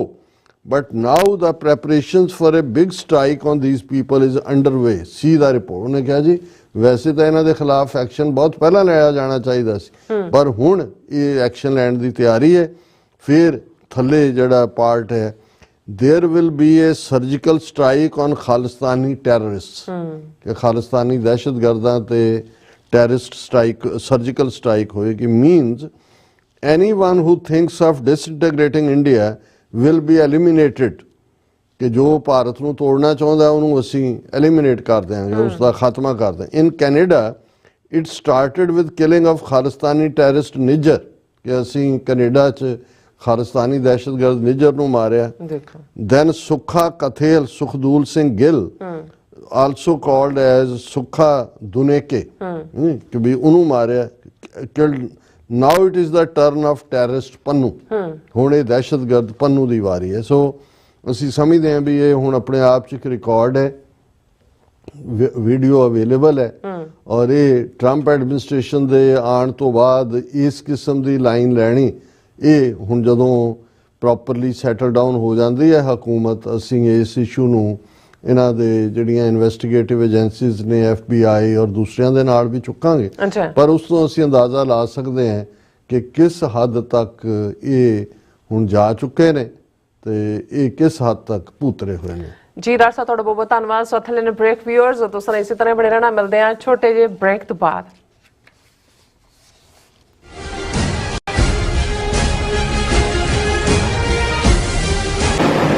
Las Angeles County ਵਿੱਚ ਵਿਨਾਸ਼ਕਾਰੀ ਜੰਗਲੀ ਅੱਗ ਕਾਰਨ ਪ੍ਰਭਾਵਿਤ ਪੀੜਤਾਂ ਦੀ ਸਹਾਇਤਾ ਲਈ ਯੂਨਾਈਟਿਡ ਸਿਕਸ ਇੱਕ ਐਮਰਜੈਂਸੀ ਰਾਹਤ ਮੁਹਿੰਮ ਚਲਾ ਰਹੀ ਹੈ।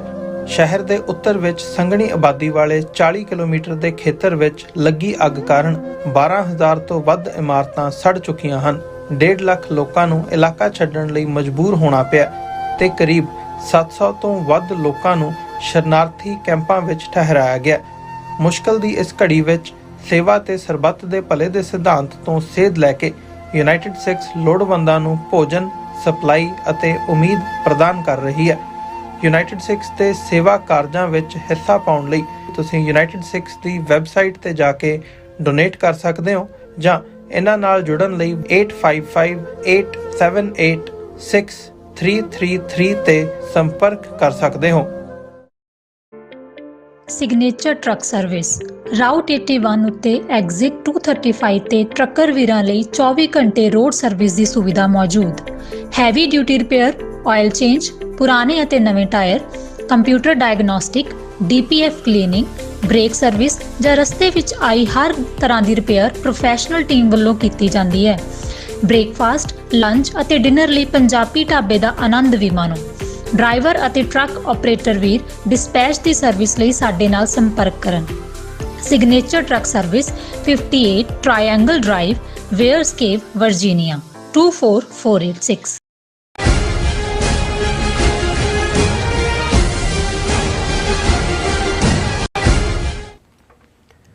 Viewers welcome back on program. So ਇਸ ਗੱਲਬਾਤ ਕਰਨ ਜਾ ਰਹੇ ਹਾਂ ਕਿ ਪਿਛਲੇ ਦਿਨੀ ਕੈਨੇਡਾ ਦੇ ਮਾਮਲਿਆਂ ਵਿੱਚ ਵਿਦੇਸ਼ੀ ਦਖਲ ਅੰਦਾਜ਼ੀ ਸੰਬੰਧੀ ਬਣਾਏ ਗਏ ਕਮਿਸ਼ਨ ਨੇ ਆਪਣੀ 123 ਸਫ਼ਿਆਂ ਦੀ ਰਿਪੋਰਟ ਜਾਰੀ ਕੀਤੀ ਸੀ ਔਰ ਭਾਰਤੀ ਮੀਡੀਆ ਵੱਲੋਂ ਇਹ ਪ੍ਰਚਾਰਿਆ ਗਿਆ ਸੀ ਕਿ ਕਮਿਸ਼ਨ ਨੇ ਹਰਦੀਪ ਸਿੰਘ ਨਿੱਜਰ ਕਤਲकांड ਵਿੱਚ ਕੋਈ ਸਬੂਤ ਨਾ ਹੋਣ ਕਰਕੇ ਭਾਰਤ ਨੂੰ ਬਰੀ ਕਰ ਦਿੱਤਾ ਹੈ।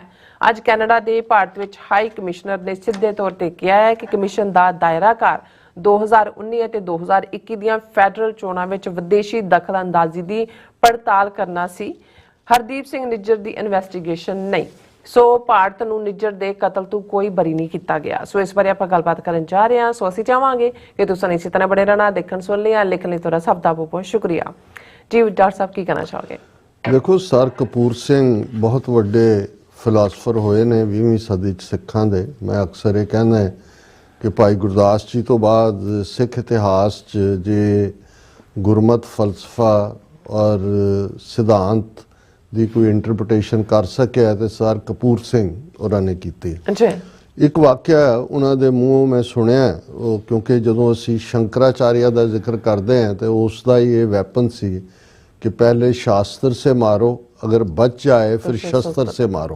और बुद्ध धर्म का खात्मा शंकरा दे जमाने शास्त्र ते शस्त्र दोनों दे नाल कीता गया।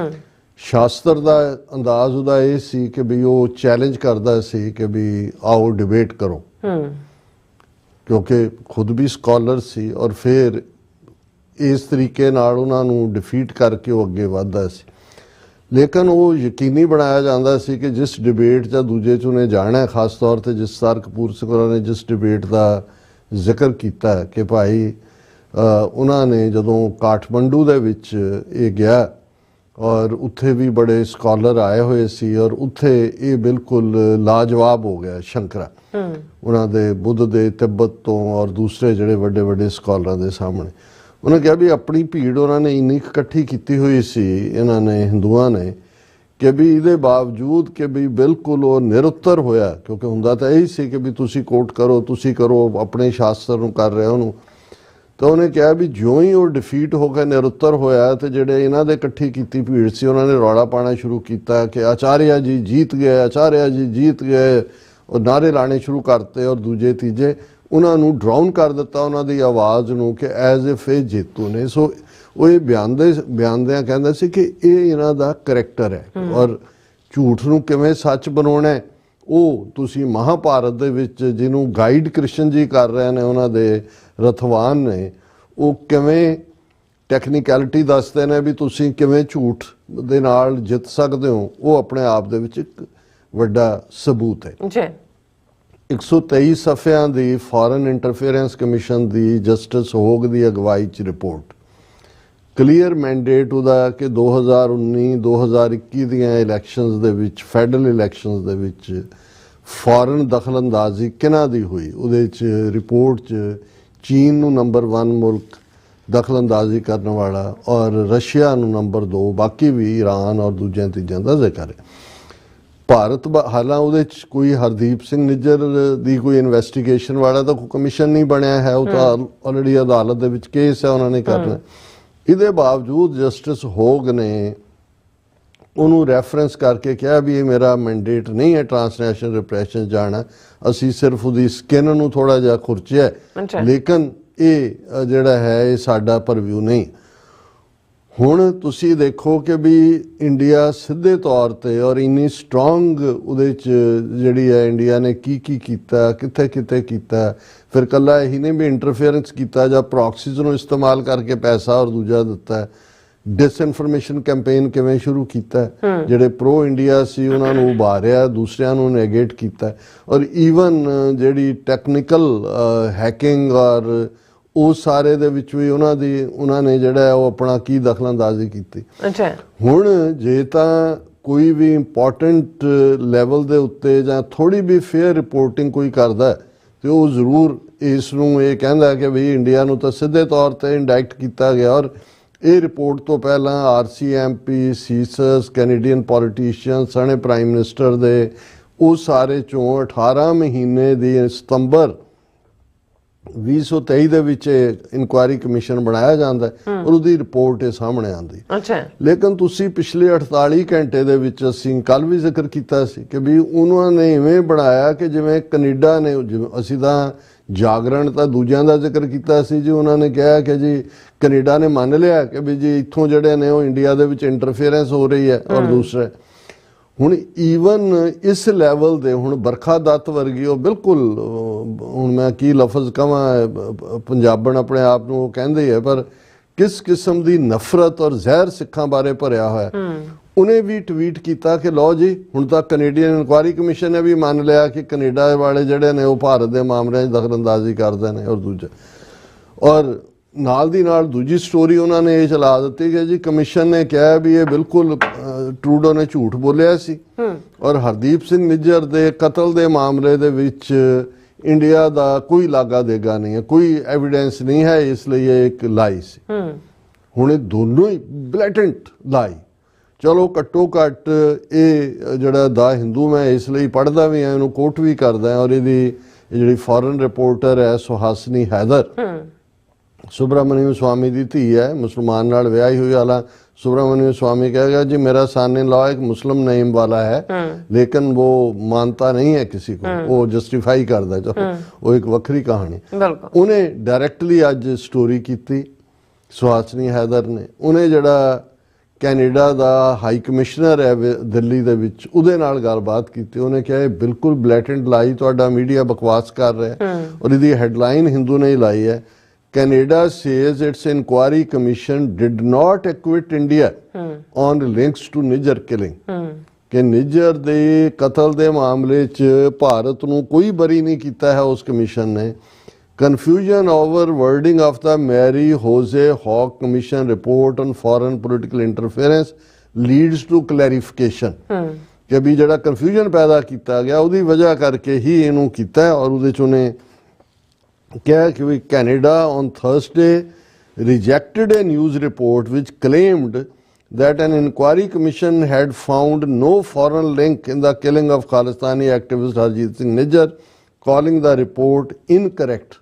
Inquiry commission referred to as the public inquiry into foreign interference in federal electoral process and democratic institutions headed by Judge Mary Jose Hogg was set up in September 2023 and was meant to look into allegations by the Justin Trudeau government of disinformation and misinformation by foreign powers that had in some way affected the outcome of Canada's electoral processes। भी आओ दा mandate है और ये जनवरी 28 ਨੂੰ ਜਿਹੜਾ 2 ਦਿਨ ਪਹਿਲੇ ਇਹ ਰਿਪੋਰਟ ਜਾਰੀ ਹੋਈ। ਔਰ ਇਹ ਉਹਦੇ ਚੋਂ ਨੇ ਜਿਹੜਾ ਇਹਨਾਂ ਮੁਲਕਾਂ ਦੀ ਇੰਟਰਫੇਰੈਂਸ ਦੇ ਉੱਤੇ ਜਿਹੜੀ ਹੈ ਉਹ ਇਨਵੈਸਟੀਗੇਸ਼ਨ ਕੀਤੀ।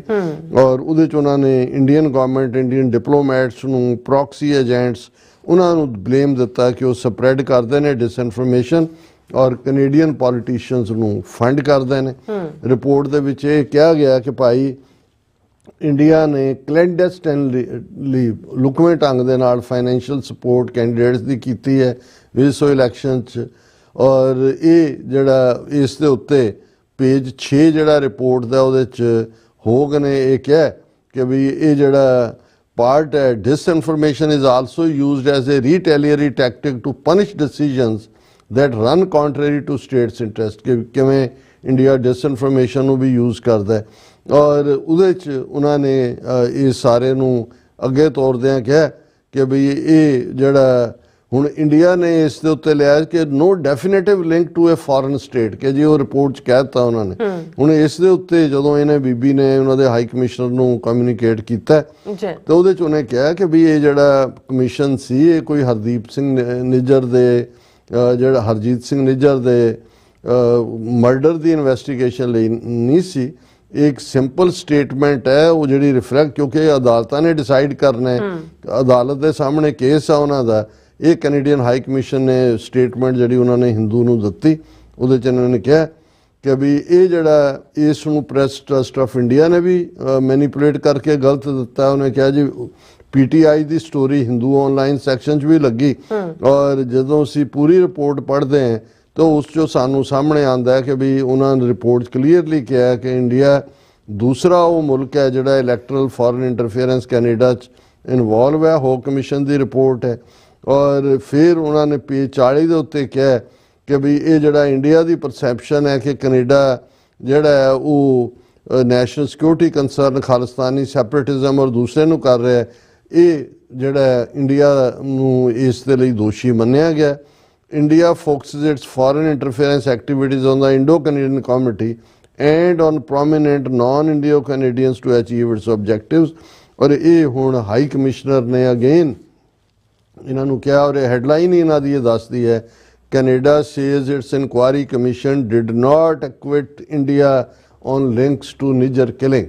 ਸੋ ਜਿਹੜੀ ਗੱਲ ਜਸਟਿਨ ਟਰੂਡੋ ਨੇ 18 ਸਤੰਬਰ ਨੂੰ ਪਾਰਲੀਮੈਂਟ 'ਚ ਖਲੋ ਕੇ ਕਹੀ ਕੈਨੇਡਾ ਦੀ ਕਿ ਭਾਈ ਨਿਜਰ ਦੇ ਮਰਡਰ ਲਈ ਇੰਡੀਅਨ ਸਟੇਟ ਜ਼ਿੰਮੇਵਾਰ ਹੈ, ਉਸ ਦੀ ਬਿਨਾਂ ਦੇ ਉੱਤੇ ਉਹਨਾਂ ਨੇ 6 ਉਹਨਾਂ ਦੇ ਵੱਡੇ ਡਿਪਲੋਮੈਟ ਜਿਨ੍ਹਾਂ 'ਚ ਉਹਨਾਂ ਦਾ ਸੰਜੇ ਕੁਮਾਰ ਵਰਮਾ ਜਿਹੜਾ ਹਾਈ ਕਮਿਸ਼ਨਰ ਹੈ ਉਹ ਵੀ ਸ਼ਾਮਲ ਹੈ, ਉਹਨੂੰ ਕੈਨੇਡਾ 'ਚੋਂ ਕੱਢਿਆ ਸਿੱਧੇ ਵਾਇਲੈਂਸ ਦੇ ਲਈ। ਹੁਣ ਤੁਸੀਂ ਅੰਦਾਜ਼ਾ ਲਾਓ ਵੀ ਇਹ ਸਰ ਕਪੂਰ ਸਿੰਘ ਦੀ ਗੱਲ ਮੈਨੂੰ ਯਾਦ ਆਏ ਕਿ ਵੀ ਹਾਰੇ ਹੋਏ ਸ਼ੰਕਰਾਚਾਰ ਰੌਲਾ ਪਾ ਕੇ ਜੀ ਆਚਾਰੀਆ ਜੀ ਜੀਤ ਗਏ, ਆਚਾਰੀਆ ਜੀ ਜੀਤ ਗਏ। ਇਹ 1000 ਸਾਲ ਤੋਂ ਜ਼ਿਆਦਾ ਤੋਂ ਇਹੀ ਕਹਾਣੀ ਜਿਹੜੀ ਹੈ ਉਹ ਰਿਪੀਟ ਕਰ ਰਹੇ ਨੇ ਇਹ। ਔਰ ਸਾਡੀ ਇਹ ਸਮਝ ਤੋਂ ਬਹੁਤ ਵਾਰੀ ਸਾਨੂੰ ਲੱਗ ਰਿਹਾ ਹੁੰਦਾ, ਸਾਡਾ ਵੀ ਇੱਕ ਤਬਕਾ ਜਿਹੜਾ ਉਹਨਾਂ ਨੂੰ ਹੀ ਕੋਟ ਕਰ ਰਿਹਾ ਹੁੰਦਾ ਕਿ ਦੇਖੋ ਜੀ ਛਪਿਆ ਉਹਦੇ 'ਚ, ਆ ਦੇਖ ਲਓ ਹਾਲ ਹੁਣ ਕਿ ਇਸ ਰਿਪੋਰਟ ਦਾ ਕੀ ਕਰ ਦਿੱਤਾ ਇਹਨਾਂ ਨੇ। ਜੀ ਰਾਜ ਸਾਹਿਬ ਤੁਹਾਡਾ ਬਹੁਤ ਬਹੁਤ ਧੰਨਵਾਦ। ਸੋ ਇੱਥੇ ਲੈਣ ਬ੍ਰੇਕ ਵਿਊਅਰਸ, ਤੁਸੀਂ ਸਾਡੇ ਨਾਲ ਇਸ ਤਰ੍ਹਾਂ ਬਣੇ ਰਹਿਣਾ। ਮਿਲਦੇ ਹਾਂ ਛੋਟੇ ਜਿਹੇ ਵਕਫੇ ਤੋਂ ਬਾਅਦ।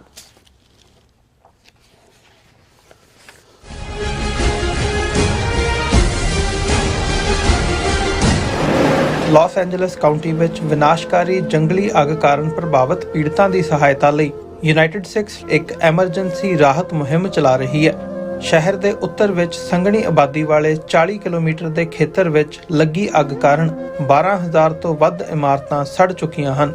1.5 ਲੱਖ ਲੋਕਾਂ ਨੂੰ ਇਲਾਕਾ ਛੱਡਣ ਲਈ ਮਜਬੂਰ ਹੋਣਾ ਪਿਆ ਤੇ ਕਰੀਬ 700 ਤੋਂ ਵੱਧ ਲੋਕਾਂ ਨੂੰ ਸ਼ਰਨਾਰਥੀ ਕੈਂਪਾਂ ਵਿੱਚ ਠਹਿਰਾਇਆ ਗਿਆ।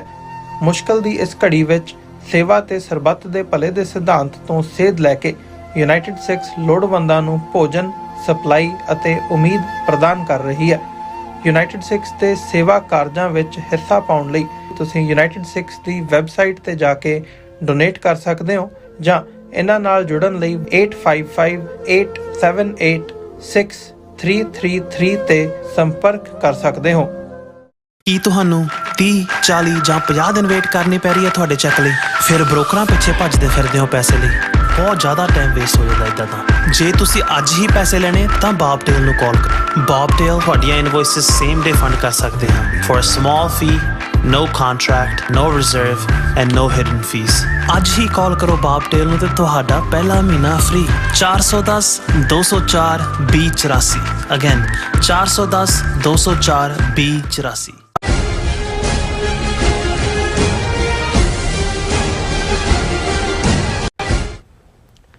ਦਰਸ਼ਕੋ ਬ੍ਰੇਕ ਤੋਂ ਬਾਅਦ ਤੁਹਾਡਾ ਫਿਰ ਦੁਬਾਰਾ ਸਵਾਗਤ ਹੈ। ਸੋ ਗੱਲਬਾਤ ਕਰਨ ਜਾ ਰਹੇ ਹਾਂ ਕਿ ਯੂਕੇ ਦੇ ਮੈਂਬਰ ਪਾਰਲੀਮੈਂਟ ਮਿਸਟਰ ਡਗਲਸ ਨੇ ਮੰਗ ਕੀਤੀ ਹੈ ਕਿ ਭਾਰਤ ਨਾਲ ਕੋਈ ਵੀ ਵਪਾਰਕ ਸਮਝੌਤੇ ਸੰਬੰਧੀ ਗੱਲਬਾਤ ਦੌਰਾਨ ਪਿਛਲੇ 8 ਸਾਲਾਂ ਤੋਂ ਭਾਰਤ ਵਿੱਚ ਕੈਦ ਜੱਗੀ ਜੋਲ ਦੀ ਰਿਹਾਈ ਨੂੰ ਵੀ ਯਕੀਨੀ ਬਣਾਇਆ ਜਾਏ। ਸੋ ਇਸ ਬਾਰੇ ਆਪਾਂ ਗੱਲਬਾਤ ਕਰਨ ਜਾ ਰਹੇ ਹਾਂ। ਸੋ ਅਸੀਂ ਚਾਹਾਂਗੇ ਕਿ ਤੁਸੀਂ ਇਸੇ ਤਰ੍ਹਾਂ ਬਣੇ ਰਹਿਣਾ, ਦੇਖਣ ਸੁਣ ਲਈ ਜਾਂ ਲਿਖਣੇ ਤੋਂ ਸਭ ਦਾ ਬਹੁਤ ਬਹੁਤ ਧੰਨਵਾਦ। ਜੀ ਡਾਕਟਰ ਸਾਹਿਬ ਕੀ ਕਹਿਣਾ ਚਾਹੋਗੇ? ਦੇਖੋ ਯੂਕੇ ਦੇ ਵਿੱਚ ਲੇਬਰ ਪਾਰਟੀ ਦੀ ਗਵਰਨਮੈਂਟ ਹੈ। ਲਗਭਗ 12 ਮੈਂਬਰ ਪਾਰਲੀਮੈਂਟ ਸਿੱਖਾਂ ਚੋਂ ਬਣੇ ਨੇ, ਜਿਨ੍ਹਾਂ 'ਚ 6 ਸਿੰਘ ਨੇ, 6 ਸਿੰਘਣੀਆਂ ਨੇ। ਭਾਵੇਂ ਉਹਨਾਂ 'ਚ ਕੁਛ ਢਿੱਲੇ ਮੱਠੇ ਨੇ, ਪਰ ਇਹਦੇ 'ਚ ਕੋਈ ਸ਼ੱਕ ਨਹੀਂ ਕਿ ਉਹ ਆਪਣੇ ਆਪ ਨੂੰ ਸਿੱਖ ਹੋਣ ਦਾ ਫਖਰ ਕਰਦੇ ਨੇ। ਅੱਛਾ। ਔਰ ਇਹ ਕ੍ਰੈਡਿਟ ਸਿੱਖ ਫੈਡਰੇਸ਼ਨ ਯੂਕੇ ਨੂੰ ਜਾਂਦਾ ਹੈ ਕਿ ਲੰਬਾ ਵਕਤ ਪਹਿਲਾਂ ਜਦੋਂ ਅਜੇ ਅਸੀਂ ਬਾਹਰਲੀਆਂ ਥਾਵਾਂ ਤੇ ਕੋਈ ਉਸ ਲੈਵਲ ਦੀ ਲੌਬਿੰਗ ਨਹੀਂ ਸੀ ਦੇਖਦੇ, ਸਿੱਖ ਏਜੰਡੇ ਦੇ ਥੱਲੇ ਸ਼ਾਇਦ ਉਹਦੇ 10 ਪੁਆਇੰਟ ਸੀ। ਉਹਨਾਂ ਨੇ ਸਾਰੀਆਂ ਹੀ ਸਿਆਸੀ ਧਿਰਾਂ ਨੂੰ, ਪਾਰਟੀਆਂ ਜਿਹੜੀਆਂ ਉਹਨਾਂ ਦੀਆਂ ਲੇਬਰ, ਕੰਜ਼ਰਵੇਟਿਵ ਔਰ ਹੋਰ ਵੀ ਲਿਬਰਲ ਵੀ ਨਿਕਲੀ, ਉਹਨਾਂ ਨੂੰ ਇਹ ਕਹਿੰਦੇ ਸੀ ਜੀ ਦੱਸੋ ਅਸੀਂ ਤੁਹਾਡੀ ਕਿਉਂ ਮਦਦ ਕਰੀਏ। ਫਿਰ ਆ ਸਾਡੇ ਪੁਆਇੰਟ ਨੇ, ਦੱਸੋ ਇਹਦੇ 'ਚ ਕਿਹੜੇ ਨਾਲ ਤੁਸੀਂ ਸਹਿਮਤ। ਉਹਦੇ 'ਚ ਅਖੀਰ 'ਚ ਰਾਈਟ ਆਫ ਸੈਲਫ ਡਿਟਰਮੀਨੇਸ਼ਨ ਸੀ ਦੱਸੋ, ਪਰ ਬਹੁਤ ਸਾਰੇ ਜਿਹੜੇ ਸੀ ਉਹ ਵਿਦਨ ਜਿਹੜੀਆਂ ਸਿੱਖਾਂ ਦੀਆਂ ਸਮੱਸਿਆਵਾਂ ਨੇ, ਰਾਈਟ ਨੇ, ਔਰ ਜਿਨ੍ਹਾਂ 'ਚ ਇੱਕ ਜਿਹੜਾ ਜੂਨ 84 ਦੇ ਵਿੱਚ ਕੀ ਰੋਲ ਅਦਾ ਕੀਤਾ ਮਾਰਗਰੇਟ ਥੈਚਰ ਦੀ ਗਵਰਨਮੈਂਟ ਨੇ, ਉਸ ਦੇ ਉੱਤੇ ਪੂਰਾ ਜਾਂਚ ਕਮਿਸ਼ਨ ਬਣਾਉਣ ਦੀ ਗੱਲ। ਫਿਰ 7 ਸਾਲ ਪਹਿਲਾਂ, ਆਲਮੋਸਟ 6 ਸਾਲ ਤੋਂ ਜ਼ਿਆਦਾ ਵਕਤ, ਜਗਤਾਰ ਸਿੰਘ ਜੌਲ ਜਿਹੜੇ 2017 ਦੇ ਵਿੱਚ ਆਪਣੇ ਵਿਆਹ ਦੇ ਸਿਲਸਿਲੇ 'ਚ ਪੰਜਾਬ ਗਏ ਔਰ ਕਿਵੇਂ ਵਿਆਹ ਤੋਂ ਬਾਅਦ ਉਹਨਾਂ ਨੂੰ ਇੱਕ ਮਾਲ 'ਚੋਂ ਜਿੱਥੇ ਉਹ ਸ਼ਾਪਿੰਗ ਕਰ ਰਹੇ ਸੀ ਆਪਣੀ ਸਿੰਘਣੀ ਦੇ ਨਾਲ ਉਹਨਾਂ ਨੂੰ ਗ੍ਰਿਫਤਾਰ ਕਰਕੇ ਕਿਵੇਂ ਕੇਸ ਬਣਾਏ ਗਏ। ਅੱਛਾ। ਔਰ ਕੋਈ ਪ੍ਰੋਪਰ ਜਿਹੜਾ ਹੈ ਅਜੇ ਤੱਕ ਵੀ ਕੋਈ ਟ੍ਰਾਇਲ 'ਚ ਕੇਸ ਨਹੀਂ ਗਿਆ। ਫਿਰ ਇਹ ਸਾਰਾ ਉਹਦਾ ਹਿੱਸਾ ਬਣਿਆ। ਹੁਣ ਕਿਉਂਕਿ ਸਿੱਖ ਫੈਡਰੇਸ਼ਨ ਗਲੋਬਲੀ ਜਿਹਦੇ 'ਚ ਕੈਨੇਡਾ, UK, ਆਸਟ੍ਰੇਲੀਆ ਇਹਨਾਂ ਸਾਰਿਆਂ ਦੀਆਂ ਇੱਕ ਲੌਬਿੰਗ ਪੈਟਰਨ ਹੈ। ਸੋ ਹੁਣ ਜਦੋਂ ਲੇਬਰ ਗਵਰਨਮੈਂਟ ਬਣੀ ਇਹਦੇ 'ਚ ਕੋਈ ਸ਼ੱਕ ਨਹੀਂ ਹੈ ਕਿ ਇਹਦੇ 'ਚ ਦੋ ਜਿਹੜੇ MP ਜਿਹੜੇ ਦੁਬਾਰਾ ਆਏ ਨੇ, ਤਰਮਨਜੀਤ ਸਿੰਘ ਢੇਸੀ ਔਰ ਪ੍ਰੀਤ ਕੌਰ ਗਿੱਲ ਤਾਂ ਕਾਫੀ ਮੁਖਰ ਹੁੰਦੇ ਨੇ। ਹਰ ਇਸ਼ੂ ਦੇ ਉੱਤੇ ਉਹ ਫਾਰਮਰਸ ਐਜੀਟੇਸ਼ਨ ਹੋਏ ਜਾਂ ਟ੍ਰਾਂਸਨੈਸ਼ਨਲ ਰਿਪਰੈਸ਼ਨ ਹੋਏ, ਇਸ ਦੇ ਉੱਤੇ ਆਵਾਜ਼ ਚੁੱਕੀ। ਪਰ ਉਹਨਾਂ ਨੇ ਇਸ ਇਲੈਕਸ਼ਨ ਤੋਂ ਬਾਅਦ ਖਾਸ ਤੌਰ 'ਤੇ ਸਿੱਖ ਫੈਡਰੇਸ਼ਨ ਅੱਡ ਨੁਕਤਿਆਂ ਦੇ ਉੱਤੇ ਆਪਣੇ, ਕਿਉਂਕਿ ਸਭ ਤੋਂ ਇਫੈਕਟਿਵ ਲੌਬੀ ਹੁੰਦੀ ਹੈ ਜਦੋਂ ਕੰਸਟੀਚੂਐਂਟਸ ਵੱਲੋਂ ਹੁੰਦੀ ਹੈ ਔਰ ਕੁਝ ਥਾਵਾਂ ਤੇ ਹੁੰਦਾ ਜੇ ਇਸ ਮੁੱਦੇ ਦੇ ਉੱਤੇ ਜੇ 100 ਸਿਗਨੇਚਰ ਆਣ ਤੇ ਉਸ ਦੇ ਉੱਤੇ ਬਿਆਨ ਦੇਣਾ ਪੈਂਦਾ ਹੈ ਜਾਂ ਕੋਈ ਐਕਟੀਵਿਟੀ ਕਰਨੀ ਪੈਂਦੀ ਹੈ। ਅੱਛਾ। ਹੁਣ ਉਹਨਾਂ ਦੀ ਇੰਟੈਂਸ ਲੌਬੀ ਜਿੱਥੇ ਇੱਕ ਪਾਸੇ ਉਹ ਜਿਹੜਾ ਜੱਜ ਲੈਡ ਇਨਕੁਆਇਰੀ ਦੀ ਹੈ ਵੀ UK ਨੇ ਕੀ ਰੋਲ ਅਦਾ ਕੀਤਾ ਜਿਸ ਦੇ ਉੱਤੇ ਪ੍ਰੈਸ਼ਰ ਬਿਲਡ ਕਰ ਰਹੇ ਨੇ, ਦੂਸਰੇ ਪਾਸੇ ਜੱਗੀ ਜੌਲ ਦਾ ਮੁੱਦਾ ਜਿਹੜਾ ਹੈ ਇਸ ਦੇ ਉੱਤੇ ਵੀ ਜ਼ੋਰਦਾਰ ਲੌਬੀ ਹੈ ਔਰ ਉਸ ਦਾ ਅਸੀਂ ਪ੍ਰਭਾਵ ਦੇਖ ਰਹੇ ਹਾਂ ਵੀ ਬ੍ਰਿਟਿਸ਼ MP ਡਗਲਸ ਮੈਕਲਿਸਟਰ ਨੇ ਅੱਜ ਜਿਹੜਾ ਹੈ ਉਹ ਕਿਉਂਕਿ UK ਦਾ ਜਿਹੜਾ ਸੈਕਟਰੀ ਆਫ ਬਿਜ਼ਨਸ ਸੈਕਟਰੀ ਹੈ ਮਿਸਟਰ ਜੋਨੇਥਨ ਰੇਨੋਲਡਸ, ਉਹ ਭਾਰਤ ਜਾ ਰਿਹਾ ਔਰ ਇਹ ਜਿਹੜੀ ਟ੍ਰੇਡ ਡੀਲ ਰਿਸ਼ੀ ਸੁਨਕ ਦੀ ਸਰਕਾਰ ਵੇਲੇ ਭਾਰਤ ਦੇ ਨਾਲ ਇਹਨਾਂ ਨੇ ਨੈਗੋਸ਼ੀਏਟ ਕਰਨੀ ਸ਼ੁਰੂ ਕੀਤੀ ਸੀ, ਉਹ ਕਿਸੇ ਤਨ ਪੱਤਨ ਨਹੀਂ ਸੀ ਲੱਗੀ। ਹੁਣ ਉੱਥੋਂ ਉਹਨਾਂ ਨੇ ਸ਼ੁਰੂ ਕਰਨਾ ਔਰ ਇਹ ਮਿਸਟਰ ਡਗਲਸ ਮੈਂਬਰ ਪਾਰਲੀਮੈਂਟ ਨੇ, ਉਹਨਾਂ ਨੇ ਜਿਹੜਾ ਜੋਨੇਥਨ ਰੇਨੋਲਡ ਜਿਹੜਾ ਬਿਜ਼ਨਸ ਸੈਕਟਰੀ ਹੈ ਉਹਨਾਂ ਨੂੰ ਲਿਖਿਆ, ਚਿੱਠੀ ਲਿਖੀ ਹੈ ਔਰ ਇਹ ਮੇਨ ਖਬਰ ਜਿਹੜੀ ਉਹਨਾਂ ਦੇ ਪ੍ਰੋਮੀਨੈਂਟ ਨਿਊਜ਼ਪੇਪਰ ਦੀ ਹੈ ਜਿਹਦਾ ਟਾਈਟਲ ਹੈ India trade deal should secure release of detained British citizen says MP। ਔਰ ਇਹ ਜਿਹੜੇ ਡੰਬਾਰਟਨ ਤੋਂ ਨੇ ਇਹ ਉਹਨਾਂ ਨੇ ਜਿਹੜਾ ਇਹ ਮੰਗ ਕੀਤੀ ਹੈ ਆਪਣੇ ਸੈਕਟਰੀ ਬਿਜ਼ਨਸ ਸੈਕਟਰੀ ਤੋਂ ਕਿ ਜਿਹੜੀ ਤੁਸੀਂ ਟ੍ਰੇਡ ਡੀਲ ਇੰਡੀਆ ਨਾਲ ਕਰਨੀ ਹੈ ਉਹਦਾ ਇਹ ਹਿੱਸਾ ਹੋਣਾ ਚਾਹੀਦਾ ਹੈ ਕਿ ਜਗਤਾਰ ਸਿੰਘ ਜੌਲ ਦੀ ਰਿਲੀਜ਼ ਨੂੰ ਵੀ ਯਕੀਨੀ ਬਣਾਇਆ ਜਾਏ ਔਰ ਇਹ ਕਿਉਂਕਿ ਉਹਦੀ ਬਿਜ਼ਨਸ ਜਿਹੜਾ ਟ੍ਰੇਡ ਡੀਲ ਸੰਬੰਧੀ ਜੋਨਾਥਨ ਰੇਨੋਲਡ ਦਾ ਭਾਰਤ ਦੌਰਾ ਸ਼ੁਰੂ ਹੋਣਾ ਔਰ ਇਹ ਫਿਰ ਅੱਗੇ ਡੀਟੇਲ ਹੈ ਕਿ ਇਹ ਜਿਹੜਾ ਮਿਸਟਰ ਜੌਲ ਜਿਹੜੇ ਨੇ ਉਹ ਡੰਬਾਰਟਨ ਸਕਾਟਲੈਂਡ ਤੋਂ ਨੇ ਔਰ ਕਿਵੇਂ 2017 ਚ ਉਹਨਾਂ ਨੂੰ ਗ੍ਰਿਫਤਾਰ ਕੀਤਾ ਗਿਆ ਔਰ ਇਸ ਮੁੱਦੇ ਦੇ ਉੱਤੇ UN working group on arbitrary detention ਉਹਨਾਂ ਨੇ ਇਹ ਰਿਪੋਰਟ ਕੀਤਾ ਸੀ ਕਿ ਉਹਨਾਂ ਦੀ ਜਿਹੜੀ ਜੱਗੀ ਜੌਲ ਦੀ ਇੰਪ੍ਰਿਜ਼ਨਮੈਂਟ ਹੈ ਉਹ ਮਿਸਟਰ ਜੱਗੀ ਜੌਲ ਦੇ ਹਿਊਮਨ ਰਾਈਟਸ ਨੂੰ ਬ੍ਰੀਚ ਕਰਦੀ ਹੈ ਔਰ ਆਰਬਿਟਰੇਰੀ ਅਰੈਸਟ ਮੰਨਿਆ ਗਿਆ ਸੀ ਔਰ ਇਸ ਮੁੱਦੇ ਦੇ ਉੱਤੇ ਈਵਨ ਪਿਛਲੇ ਬੋਰਿਸ ਜੌਨਸਨ ਔਰ ਦੂਸਰਿਆਂ ਤੋਂ ਵੀ ਮੰਗ ਹੁੰਦੀ ਰਹੀ ਔਰ ਮਿਸਟਰ ਮੈਕਲੇਅਰ ਨੇ ਇਹ ਕਿਹਾ ਜਿਹੜੇ ਐਗਜ਼ੈਕਟ ਉਹਨਾਂ ਦੀ ਕੋਟ ਹੈ what's it's appreciated that a new trade deal with India could support jobs and prosperity in the UK and thus drive growth. Can I ask the Minister to include in the work underway across government to prepare for negotiations with India that those discussions include the immediate release of my West Dumbartonshire constituent Jagtar Singh Jol from arbitrary detention in India prior to concluding any trade deal? कि की मैं ਇਹ ਮੰਗ ਕਰ ਸਕਦਾ ਹੈ ਕਿ ਵੀ ਇਸ ਨੂੰ ਇੱਕ ਐਪਰੀਸ਼ੀਏਸ਼ਨ ਹੈ, ਐਪਰੀਸ਼ੀਏਬਲ ਹੈ ਵੀ ਤੁਸੀਂ ਟ੍ਰੇਡ ਡੀਲ ਕਰੋ ਤਾਂ ਕਿ ਜੌਬਸ ਕ੍ਰੀਏਟ ਹੋਣ ਔਰ UK ਦੀ ਪ੍ਰੋਸਪੈਰਿਟੀ ਹੋਏ। ਪਰ ਇਹ ਮੇਰੇ ਕੰਸਟੀਟਿਊਐਂਟ ਜਗਤਾਰ ਸਿੰਘ ਜੌਲ ਜਿਹਨੂੰ ਇੰਨੇ ਸਾਲਾਂ ਤੋਂ ਅੰਦਰ ਡੱਕਿਆ ਹੋਇਆ ਇਹਨੂੰ ਹਿੱਸਾ ਬਣਾਇਆ ਜਾਏ ਕਿਸੇ ਵੀ ਟ੍ਰੇਡ ਡੀਲ ਦੇ ਪੂਰਨ ਹੋਣ ਤੋਂ ਪਹਿਲਾਂ। ਅੱਛਾ। ਔਰ ਇਸ ਦੇ ਵਿੱਚ ਜਿਹੜਾ ਬਿਜ਼ਨਸ ਔਰ ਟ੍ਰੇਡ ਮਿਨਿਸਟਰ ਹੈ ਗੈਰਥ ਥਾਮਸ, ਉਹਨੇ ਹਾਊਸ ਦੇ ਵਿੱਚ ਕਿਹਾ ਆਪਣਾ ਜਵਾਬ ਦੇ ਵਿੱਚ I recognize this is a very significant issue for Mr. McAllister. We remain absolutely committed to encouraging the Government of India to see faster progress to resolve this case. ਇਹ ਗੋਲ ਮੋੜ ਡਿਪਲੋਮੈਟਿਕ ਜਵਾਬ ਕਿ ਜੀ ਕਿਉਂਕਿ ਉਹਨਾਂ ਦਾ ਕੰਸਟੀਟਿਊਐਂਟ ਹੈ ਇਸ ਲਈ ਉਹਨਾਂ ਲਈ ਇੰਪੋਰਟੈਂਟ ਹੈ ਜੀ ਔਰ ਅਸੀਂ ਇੰਡੀਅਨ ਗਵਰਨਮੈਂਟ ਨੂੰ ਕਹਾਂਗੇ ਕਿ ਫਾਸਟਰ ਪ੍ਰੋਗਰੈਸ ਹੋਏ ਟੂ ਰਿਜ਼ੋਲਵ ਦਿਸ ਕੇਸ। ਜੇ 7 ਸਾਲ ਚ ਨਾ ਪ੍ਰੋਪਰ ਟਰਾਇਲ ਹੈ ਨਾ ਦੂਜਾ ਹੈ UN ਬੋਡੀ ਵੀ ਆਰਬਿਟਰੀ ਅਰੈਸਟ ਕਹਿ ਰਹੀ ਹੈ ਫਿਰ ਜਿਹੜਾ ਹੈ ਇਹੀ ਸਿਆਸੀ ਅਲਟੀਮੇਟਲੀ ਕੰਟਰੀ ਆਫ ਸ਼ਾਪਕੀਪਰਸ ਜੀ ਔਰ ਫਿਰ ਉਹ ਅੱਗੋਂ ਕਹਿ ਰਿਹਾ ਕਿ ਵੀ prime minister sir Keir Starmer raise this case with prime minister Modi back on November 18 ਕਿ ਜੀ ਇਹਨੂੰ ਰੇਜ਼ ਕੀਤਾ ਸੀ ਜੇ ਨਵੰਬਰ 18 ਚ ਰੇਜ਼ ਕੀਤਾ ਸੀ ਹੁਣ ਤਾਂ 4 ਮਹੀਨੇ ਇਹਨੂੰ ਵੀ ਲੰਘ ਗਏ ਨੇ। We made clear the need for faster progress towards a resolution on this issue. So ਇਸ ਦੇ ਉੱਤੇ ਜਿਹੜਾ ਚਾਂਸਲਰ ਰੇਸ਼ਲ ਰੀਵਜ਼ ਨੇ ਵੀ ਆਕਸਫੋਰਡ ਸ਼ਾਇਰ ਸਪੀਚ ਦੇ ਵਿੱਚ ਕਿਹਾ ਕਿ ਜਿਹੜਾ ਰੇਨੋਲਡ ਵਿਜ਼ਿਟ ਕਰੇਗਾ India shortly to restart talks on free trade agreement and bilateral investment treaty with the last government failed to deliver. So ਅਸੀਂ ਸਮਝਦੇ ਹਾਂ ਵੀ ਇਹ ਇੱਕ ਪੋਜ਼ਿਟਿਵ ਗੱਲ ਹੈ ਪਰ ਇਨ ਦਾ ਐਂਡ ਆਫ ਦਾ ਡੇ ਅਸੀਂ ਜੋ ਕੁਝ ਦੇਖ ਰਹੇ ਹਾਂ ਇਹ ਸਾਰੇ ਵਪਾਰੀ ਕਿਸਮ ਦੇ ਲੋਕ ਨੇ ਇਹਨਾਂ ਨੇ ਆਪਣੇ ਹਿੱਤ ਕੱਢਣੇ ਨੇ ਬਿਲਕੁਲ ਔਰ ਇਹ ਇੱਕ ਅਫਸੋਸਨਾਕ ਪਾਰਟ ਹੈ ਕਿ ਇੱਕ ਆਨਰੇਬਲ ਬ੍ਰਿਟਿਸ਼ ਸਿਟੀਜ਼ਨ ਜਿਹਦੇ ਖਿਲਾਫ ਕੋਈ ਨਹੀਂ ਔਰ ਆਰਬਿਟਰੀ ਅਰੈਸਟ ਆਪਣੇ ਆਪ 'ਚ ਟਰਮ ਹੀ ਕਾਫੀ ਹੈ ਦੱਸਣ ਦੇ ਲਈ ਕਿ ਝੂਠਾ ਉਹਨੂੰ ਜੇਲ੍ਹ 'ਚ ਰੱਖਿਆ ਹੋਇਆ ਲੇਕਿਨ ਇਹਦੇ ਬਾਵਜੂਦ ਜਿਹੜਾ ਹੈ ਉਹ ਮੰਗ ਰਿਪੀਟਡਲੀ ਹੋਣ ਦੇ ਬਾਵਜੂਦ ਗਵਰਨਮੈਂਟ ਇਸ ਦੇ ਉੱਤੇ ਜਿਹੜਾ ਹੈ ਉਹ ਹੁਣ ਜੇ ਅਸੀਂ ਇਸ ਲੈਵਲ ਦੇ ਕੇਸ ਦੇਖੀਏ ਕਿ ਵੀ ਅਲਟੀਮੇਟਲੀ ਇਹ ਪੋਲੀਟੀਕਲ ਕੇਸ ਹੈ ਉਹਨਾਂ ਨੇ ਇੰਗਲੈਂਡ ਦੇ ਸਿੱਖਾਂ ਨੂੰ ਹਰਾਸ ਕਰਨ ਦੇ ਲਈ ਯੂਕੇ 'ਚ ਸਿੱਖ ਐਕਟੀਵਿਟੀ ਨੂੰ ਇੱਕ ਬ੍ਰਿਟਿਸ਼ ਸਿਟੀਜ਼ਨ ਨੂੰ ਜਿਹੜਾ ਹੈ ਉਹ ਅੰਦਰ ਦਿੱਤਾ ਹੋਇਆ ਚੁੱਕੇ 7 ਸਾਲ ਆਲਮੋਸਟ ਹੋ ਜਾਣੇ ਨੇ ਲੇਕਿਨ ਇਹਦੇ ਬਾਵਜੂਦ ਜੇ ਬ੍ਰਿਟਿਸ਼ ਗਵਰਨਮੈਂਟ ਆਪਣੇ ਸਿਟੀਜ਼ਨ ਲਈ ਇਹ ਕਰਨ ਨੂੰ ਤਿਆਰ ਨਹੀਂ ਤਾਂ ਫਿਰ ਅਸੀਂ ਅੰਦਾਜ਼ਾ ਲਾ ਸਕਦੇ ਹਾਂ ਕਿ ਜਦੋਂ ਅਸੀਂ ਇਹ ਕਹਿੰਦੇ ਹਾਂ ਕਿ ਅਸੀਂ ਬੇਕਰੀ ਕੌਮ ਹੈ ਤੇ ਇਸ ਦਾ ਫਿਰ ਮਤਲਬ ਕੀ ਹੈ। ਜੀ ਡਾਕਟਰ ਸਾਹਿਬ ਤੁਹਾਡਾ ਬਹੁਤ ਬਹੁਤ ਸ਼ੁਕਰੀਆ। ਸੋ ਥਲੇ ਨੇ ਬ੍ਰੇਕ ਵਿਊਅਰਸ ਤੁਸੀਂ ਕਿਤੇ ਨਹੀਂ ਜਾਣਾ ਮਿਲਦੇ ਹਾਂ ਆਫਟਰ ਦਿਸ ਸ਼ਾਰਟ ਬ੍ਰੇਕ।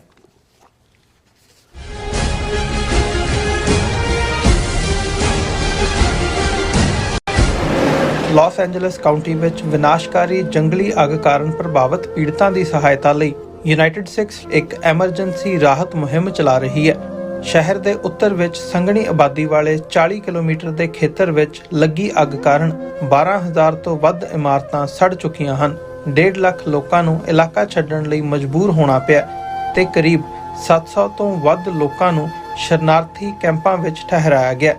ਮੁਸ਼ਕਲ ਦੀ ਇਸ ਘੜੀ ਵਿੱਚ ਸੇਵਾ ਤੇ ਸਰਬੱਤ ਦੇ ਭਲੇ ਦੇ ਸਿਧਾਂਤ ਤੋਂ ਸੇਧ ਲੈ ਕੇ ਯੂਨਾਈਟਿਡ ਸਿਕਸ ਲੋੜਵੰਦਾਂ ਨੂੰ ਭੋਜਨ ਸਪਲਾਈ ਅਤੇ ਉਮੀਦ ਪ੍ਰਦਾਨ ਕਰ ਰਹੀ ਹੈ। ਯੂਨਾਈਟਿਡ ਸਿਕਸ ਦੇ ਸੇਵਾ ਕਾਰਜਾਂ ਵਿੱਚ ਹਿੱਸਾ ਪਾਉਣ ਲਈ ਤੁਸੀਂ ਯੂਨਾਈਟਿਡ ਸਿਕਸ ਦੀ ਵੈਬਸਾਈਟ ਤੇ ਜਾ ਕੇ ਡੋਨੇਟ ਕਰ ਸਕਦੇ ਹੋ ਜਾਂ ਇਹਨਾਂ ਨਾਲ ਜੁੜਨ ਲਈ 8558786333 ਤੇ ਸੰਪਰਕ ਕਰ ਸਕਦੇ ਹੋ। ਕੀ ਤੁਸੀਂ ਆਪਣੇ ਟੈਕਸਸ ਨੂੰ ਲੈ ਕੇ ਚਿੰਤਤ ਹੋ? ਤੁਸੀਂ ਆਪਣੀ ਕਮਾਈ ਲਈ ਮਿਹਨਤ ਕਰਦੇ ਹੋ ਭਾਵੇਂ ਤੁਸੀਂ ਨੌਕਰੀ ਵਿੱਚ ਹੋਵੋ ਜਾਂ ਆਪਣਾ ਬਿਜ਼ਨਸ ਚਲਾਉਂਦੇ ਹੋ। ਜਦੋਂ ਟੈਕਸ ਭਰਨ ਦਾ ਸਮਾਂ ਆਉਂਦਾ ਤਾਂ ਤੁਹਾਨੂੰ ਇੱਕ ਭਰੋਸੇਯੋਗ ਟੈਕਸ ਅਕਾਊਂਟੈਂਟ ਦੀ ਲੋੜ ਹੈ ਜੋ ਟੈਕਸ ਬੈਲੈਂਸ ਦਾ ਤੁਹਾਡੇ ਪੱਖ ਵਿੱਚ ਜਾਣਾ ਯਕੀਨੀ ਬਣਾਵੇ। ਸਿਆਟਲ ਦੀ ਜਾਣੀ ਪਹਿਚਾਣੀ company Accurate accountants and Taxes ਤੁਹਾਡੀ ਸੇਵਾ ਵਿੱਚ ਹਾਜ਼ਰ ਹੈ। ਅਸੀਂ ਹਰ ਤਰ੍ਹਾਂ ਦੇ ਟੈਕਸ ਭਰਨ ਵਿੱਚ ਤੁਹਾਡੀ ਮਦਦ ਕਰਾਂਗੇ। ਟੈਕਸ ਸੰਬੰਧੀ ਕਿਸੇ ਵੀ ਤਰ੍ਹਾਂ ਦੇ ਸਵਾਲ ਲਈ ਅੱਜ ਹੀ ਸਾਡੇ ਤੱਕ ਪਹੁੰਚ ਕਰੋ। Accurate accountants and Texas.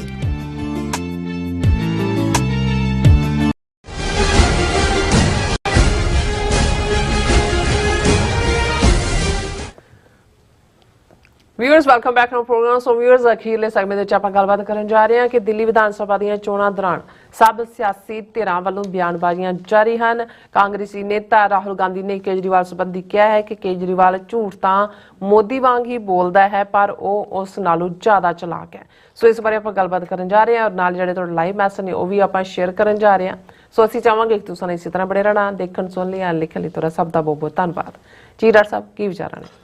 ਇਹ ਬਿਆਨ ਸੁਣ ਕੇ ਮੈਨੂੰ ਉਹ ਗੱਲ ਯਾਦ ਆਈ ਕਿ ਦਿੱਲੀ ਦੇ ਇੱਕ ਬਾਜ਼ਾਰ 'ਚ ਕੋਈ ਸੱਜਣ ਬਿੱਛੂ ਲੈਣ ਗਏ ਤੇ ਉਹਨਾਂ ਨੇ ਦੇਖਿਆ ਇੱਕ ਬੜਾ ਵੱਡਾ ਬਿੱਛੂ ਸੀ ਤੇ ਇੱਕ ਨਿੱਕਾ ਜਿਹਾ ਸੀ ਤੇ ਉਹਨੇ ਪੁੱਛਿਆ ਇਹਦੀ ਕੀਮਤ ਕਿੰਨੀ ਹੈ? ਉਹ ਕਹਿੰਦਾ 100 ਰੁਪਈਆ। ਉਹ ਕਹਿੰਦਾ ਇਹਦੀ ਕਿੰਨੀ ਆ? ਉਹ ਕਹਿੰਦਾ 100 ਰੁਪਈਆ। ਕਹਿੰਦਾ ਜੀ ਉਹ ਇੰਨਾ ਵੱਡਾ ਉਹ ਨਿੱਕਾ ਜਿਹਾ ਘੱਟ। ਕਹਿੰਦਾ ਕਿਸੇ ਦੀ ਪੂਛ ਨੂੰ ਹੱਥ ਲਾ, ਡੰਗ ਇੱਕੋ ਜਿਹਾ ਹੀ ਮਾਰਦੇ ਨੇ। ਮਾਰਦੇ ਆ। ਸੋ ਅਸੀਂ ਜਦੋਂ ਇਹਨਾਂ ਹਿੰਦੂਤਵੀ ਜਾਂ ਸੌਫਟ ਹਿੰਦੂਤਵਾ ਤੇ ਹਾਰਡ ਹਿੰਦੂਤਵਾ ਜਿਹੜੀਆਂ ਟਰਮਸ ਯੂਜ਼ ਹੁੰਦੀਆਂ ਇਹਨਾਂ ਨੂੰ ਦੇਖਦੇ ਤਾਂ ਸਾਨੂੰ ਨਜ਼ਰ ਆਉਂਦਾ ਵੀ ਇਹ ਅੱਡ-ਅੱਡ ਪੈਕੇਜ ਦੇ ਵਿੱਚ ਰੱਖੇ ਹੋਏ ਇੱਕੋ ਜਿਹਾ ਡੰਗ ਮਾਰਨ ਵਾਲੇ ਬਿੱਛੂ ਨੇ। ਹੁਣ ਅੱਜ ਕੱਲ੍ਹ ਦਿੱਲੀ ਅਸੈਂਬਲੀ ਚੋਣਾਂ ਨੂੰ ਲੈ ਕੇ ਪੂਰਾ ਵੋਟਾਂ ਪੈਣ ਵਾਲੀਆਂ ਹੀ ਨੇ, ਔਰ ਕੱਲ੍ਹ ਚੋਣ ਕਮਿਸ਼ਨ ਨੇ ਔਰ ਦਿੱਲੀ ਪੁਲਿਸ ਨੇ, ਜਿੱਥੇ ਭਗਵੰਤ ਮਾਨ ਜਿੱਥੇ ਰਹਿੰਦਾ ਹੈ, ਜਿਹੜਾ ਹਾਊਸ ਉਹਨਾਂ ਦਾ ਰੈਜ਼ੀਡੈਂਸ ਜਿਹਨੂੰ ਕਹਿੰਦੇ ਨੇ, ਪਤਾ ਨਹੀਂ ਪਟਿਆਲਾ ਹਾਊਸ ਹੈ ਕਿ ਕੀ ਹੈ ਜਿਹੜੀ ਸਰਕਾਰੀ, ਉਹਦੇ ਤੇ ਭਗਵੰਤ ਮਾਨ ਨੇ ਬੜਾ ਟਵੀਟ ਕੀਤਾ, ਚੀਕਾਂ ਮਾਰੀਆਂ ਕਿ ਜੀ ਪੰਜਾਬੀਆਂ ਨੂੰ ਬਦਨਾਮ ਕਰਨਾ ਚਾਹੁੰਦੇ ਨੇ। ਚੋਣ ਕਮਿਸ਼ਨ ਨੇ ਕਿਹਾ ਜੀ ਸਾਨੂੰ ਸ਼ਿਕਾਇਤ ਮਿਲੀ ਸੀ ਕਿ ਪੈਸੇ ਔਰ ਦੂਸਰੀਆਂ ਚੀਜ਼ਾਂ ਵੰਡੀਆਂ ਜਾ ਰਹੀਆਂ, ਅਸੀਂ ਤਾਂ ਵਿਦਨ 100 ਮਿੰਟਸ ਅਸੀਂ ਕਾਰਵਾਈ ਕਰਨੀ ਹੁੰਦੀ ਹੈ, ਔਰ ਉਹ ਆਏ ਤੇ ਇਹ ਉਹ ਹੋਇਆ। ਨਾਲ ਦੀ ਨਾਲ ਉਹ ਕਹਿ ਰਹੇ ਨੇ ਆਮ ਆਦਮੀ ਵਾਲਾ ਦਿੱਲੀ 'ਚ ਇਹ ਤਾਂ ਸ਼ਰੇਆਮ ਵੰਡ ਰਹੇ ਨੇ ਪੈਸਾ। ਔਰ ਦੂਜਾ ਇੱਕ ਹੋਰ ਇਸ਼ੂ ਹਾਈਲਾਈਟ ਕੀਤਾ ਹੋਇਆ ਕਿ ਜੀ ਕੇਜਰੀਵਾਲ ਨੇ ਕਿਹਾ ਕਿ ਜਮਨਾ ਦਾ ਪਾਣੀ ਜਿਹੜਾ ਉਹ ਤਾਂ ਹਰਿਆਣੇ ਵਾਲੇ ਉਹਨੂੰ ਜ਼ਹਿਰੀਲਾ ਕਰਕੇ ਸਾਨੂੰ ਦੇ ਰਹੇ ਨੇ, ਤੇ ਉੱਥੇ ਮੋਦੀ ਵੀ ਕਹਿ ਰਿਹਾ ਕਿ ਦੇਖੋ ਵਿਚਾਰੀ ਜਮਨਾ ਦੇ ਉੱਤੇ ਵੀ ਚਾਰਜ ਲਾ ਰਹੇ ਨੇ, ਜਮਨਾ ਨੇ ਕਿਹੜੀਆਂ ਵੋਟਾਂ ਪਾਉਣੀਆਂ। ਉਹ ਵੀ ਇਲੈਕਸ਼ਨ ਕਮਿਸ਼ਨ ਉਹਨੂੰ ਕਹਿ ਰਿਹਾ ਵੀ ਤੂੰ ਇੰਨੇ ਵਜੇ ਤੱਕ ਆਪਣੀ।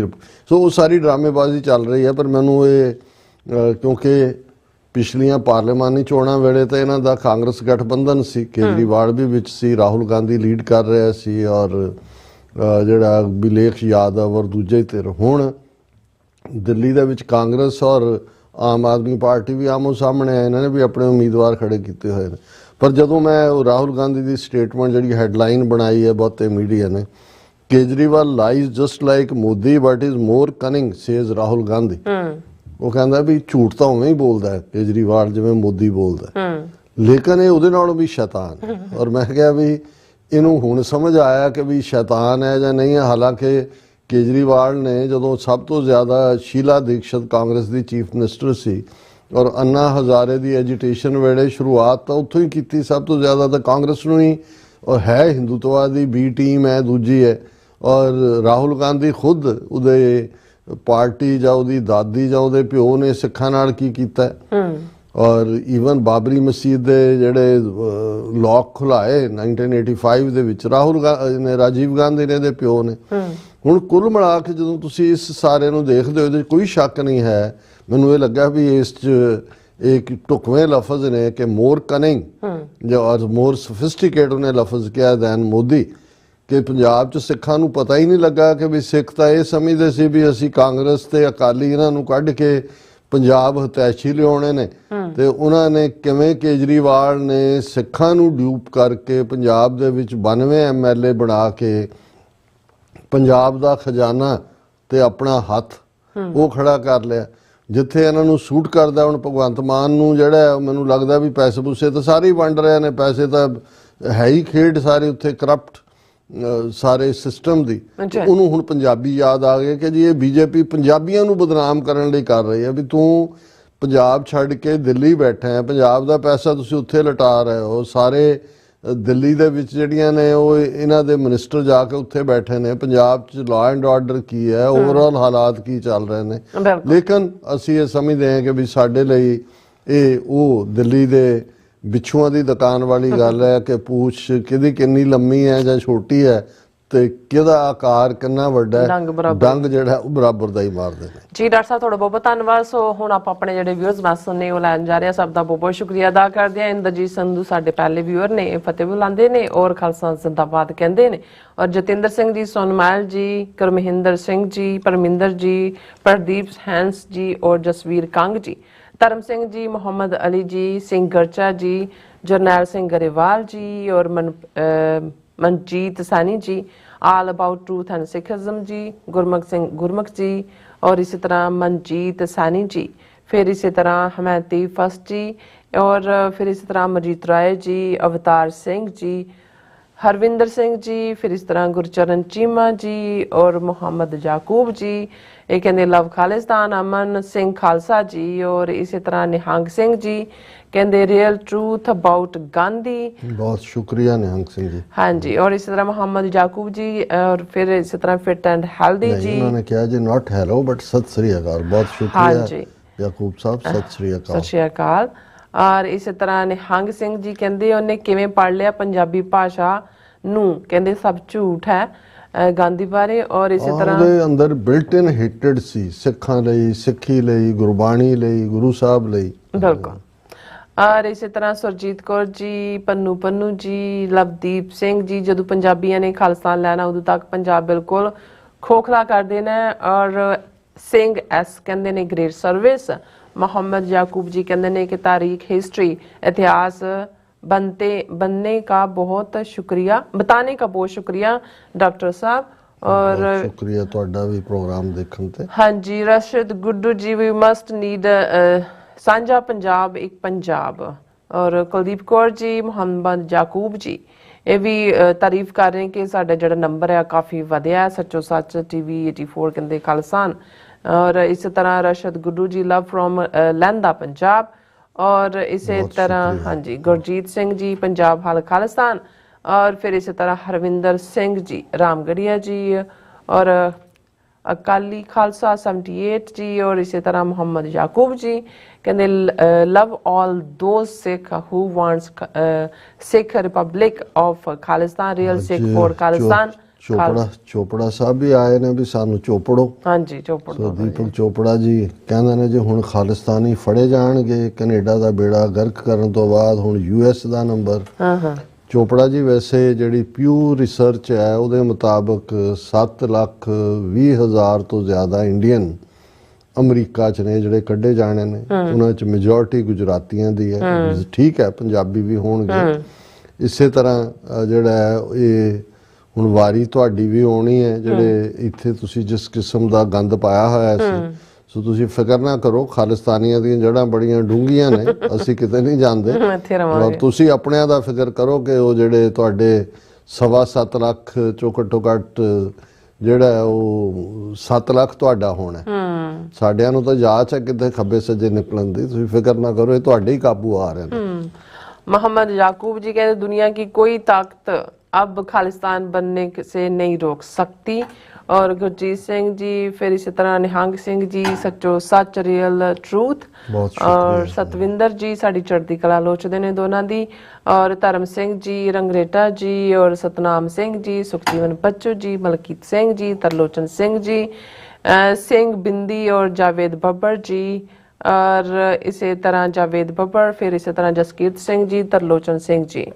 और देश पंजाब दे और नुपा जी, और सुरेंद्र सिंह जी, और मोहम्मद याकूब जी। और फिर इस तरह सुरेंद्र सिंह शाह जी और गुरमुख सिंह जी। और फिर इस तरह परनीत सेठी वलोग जी और मोहम्मद याकूब जी शुक्रिया अदा करते हैं। गुरजीत सिंह जी सब का बहुत बहुत शुक्रिया। सो हुण आपां अपने व्यूज़ को लैने इजाजत। व्यूअर्स साडे प्रोग्राम का समा इत्थे मुकदा। तुसीं अपनी राय ते सुझाव सानूं भेजना भुलना साडे इस पते ते SOS@TV ते असीं अपना प्रोग्राम लैके फिर दोबारा तुहाडे सन्मुख होवांगे। तद तक लई मैनूं ते अपना सुना गया दो। देखते रहो TV 84। बुला दिओ फतेह। वाहिगुरू जी का खालसा, वाहिगुरू जी की फतेह। रब राखा।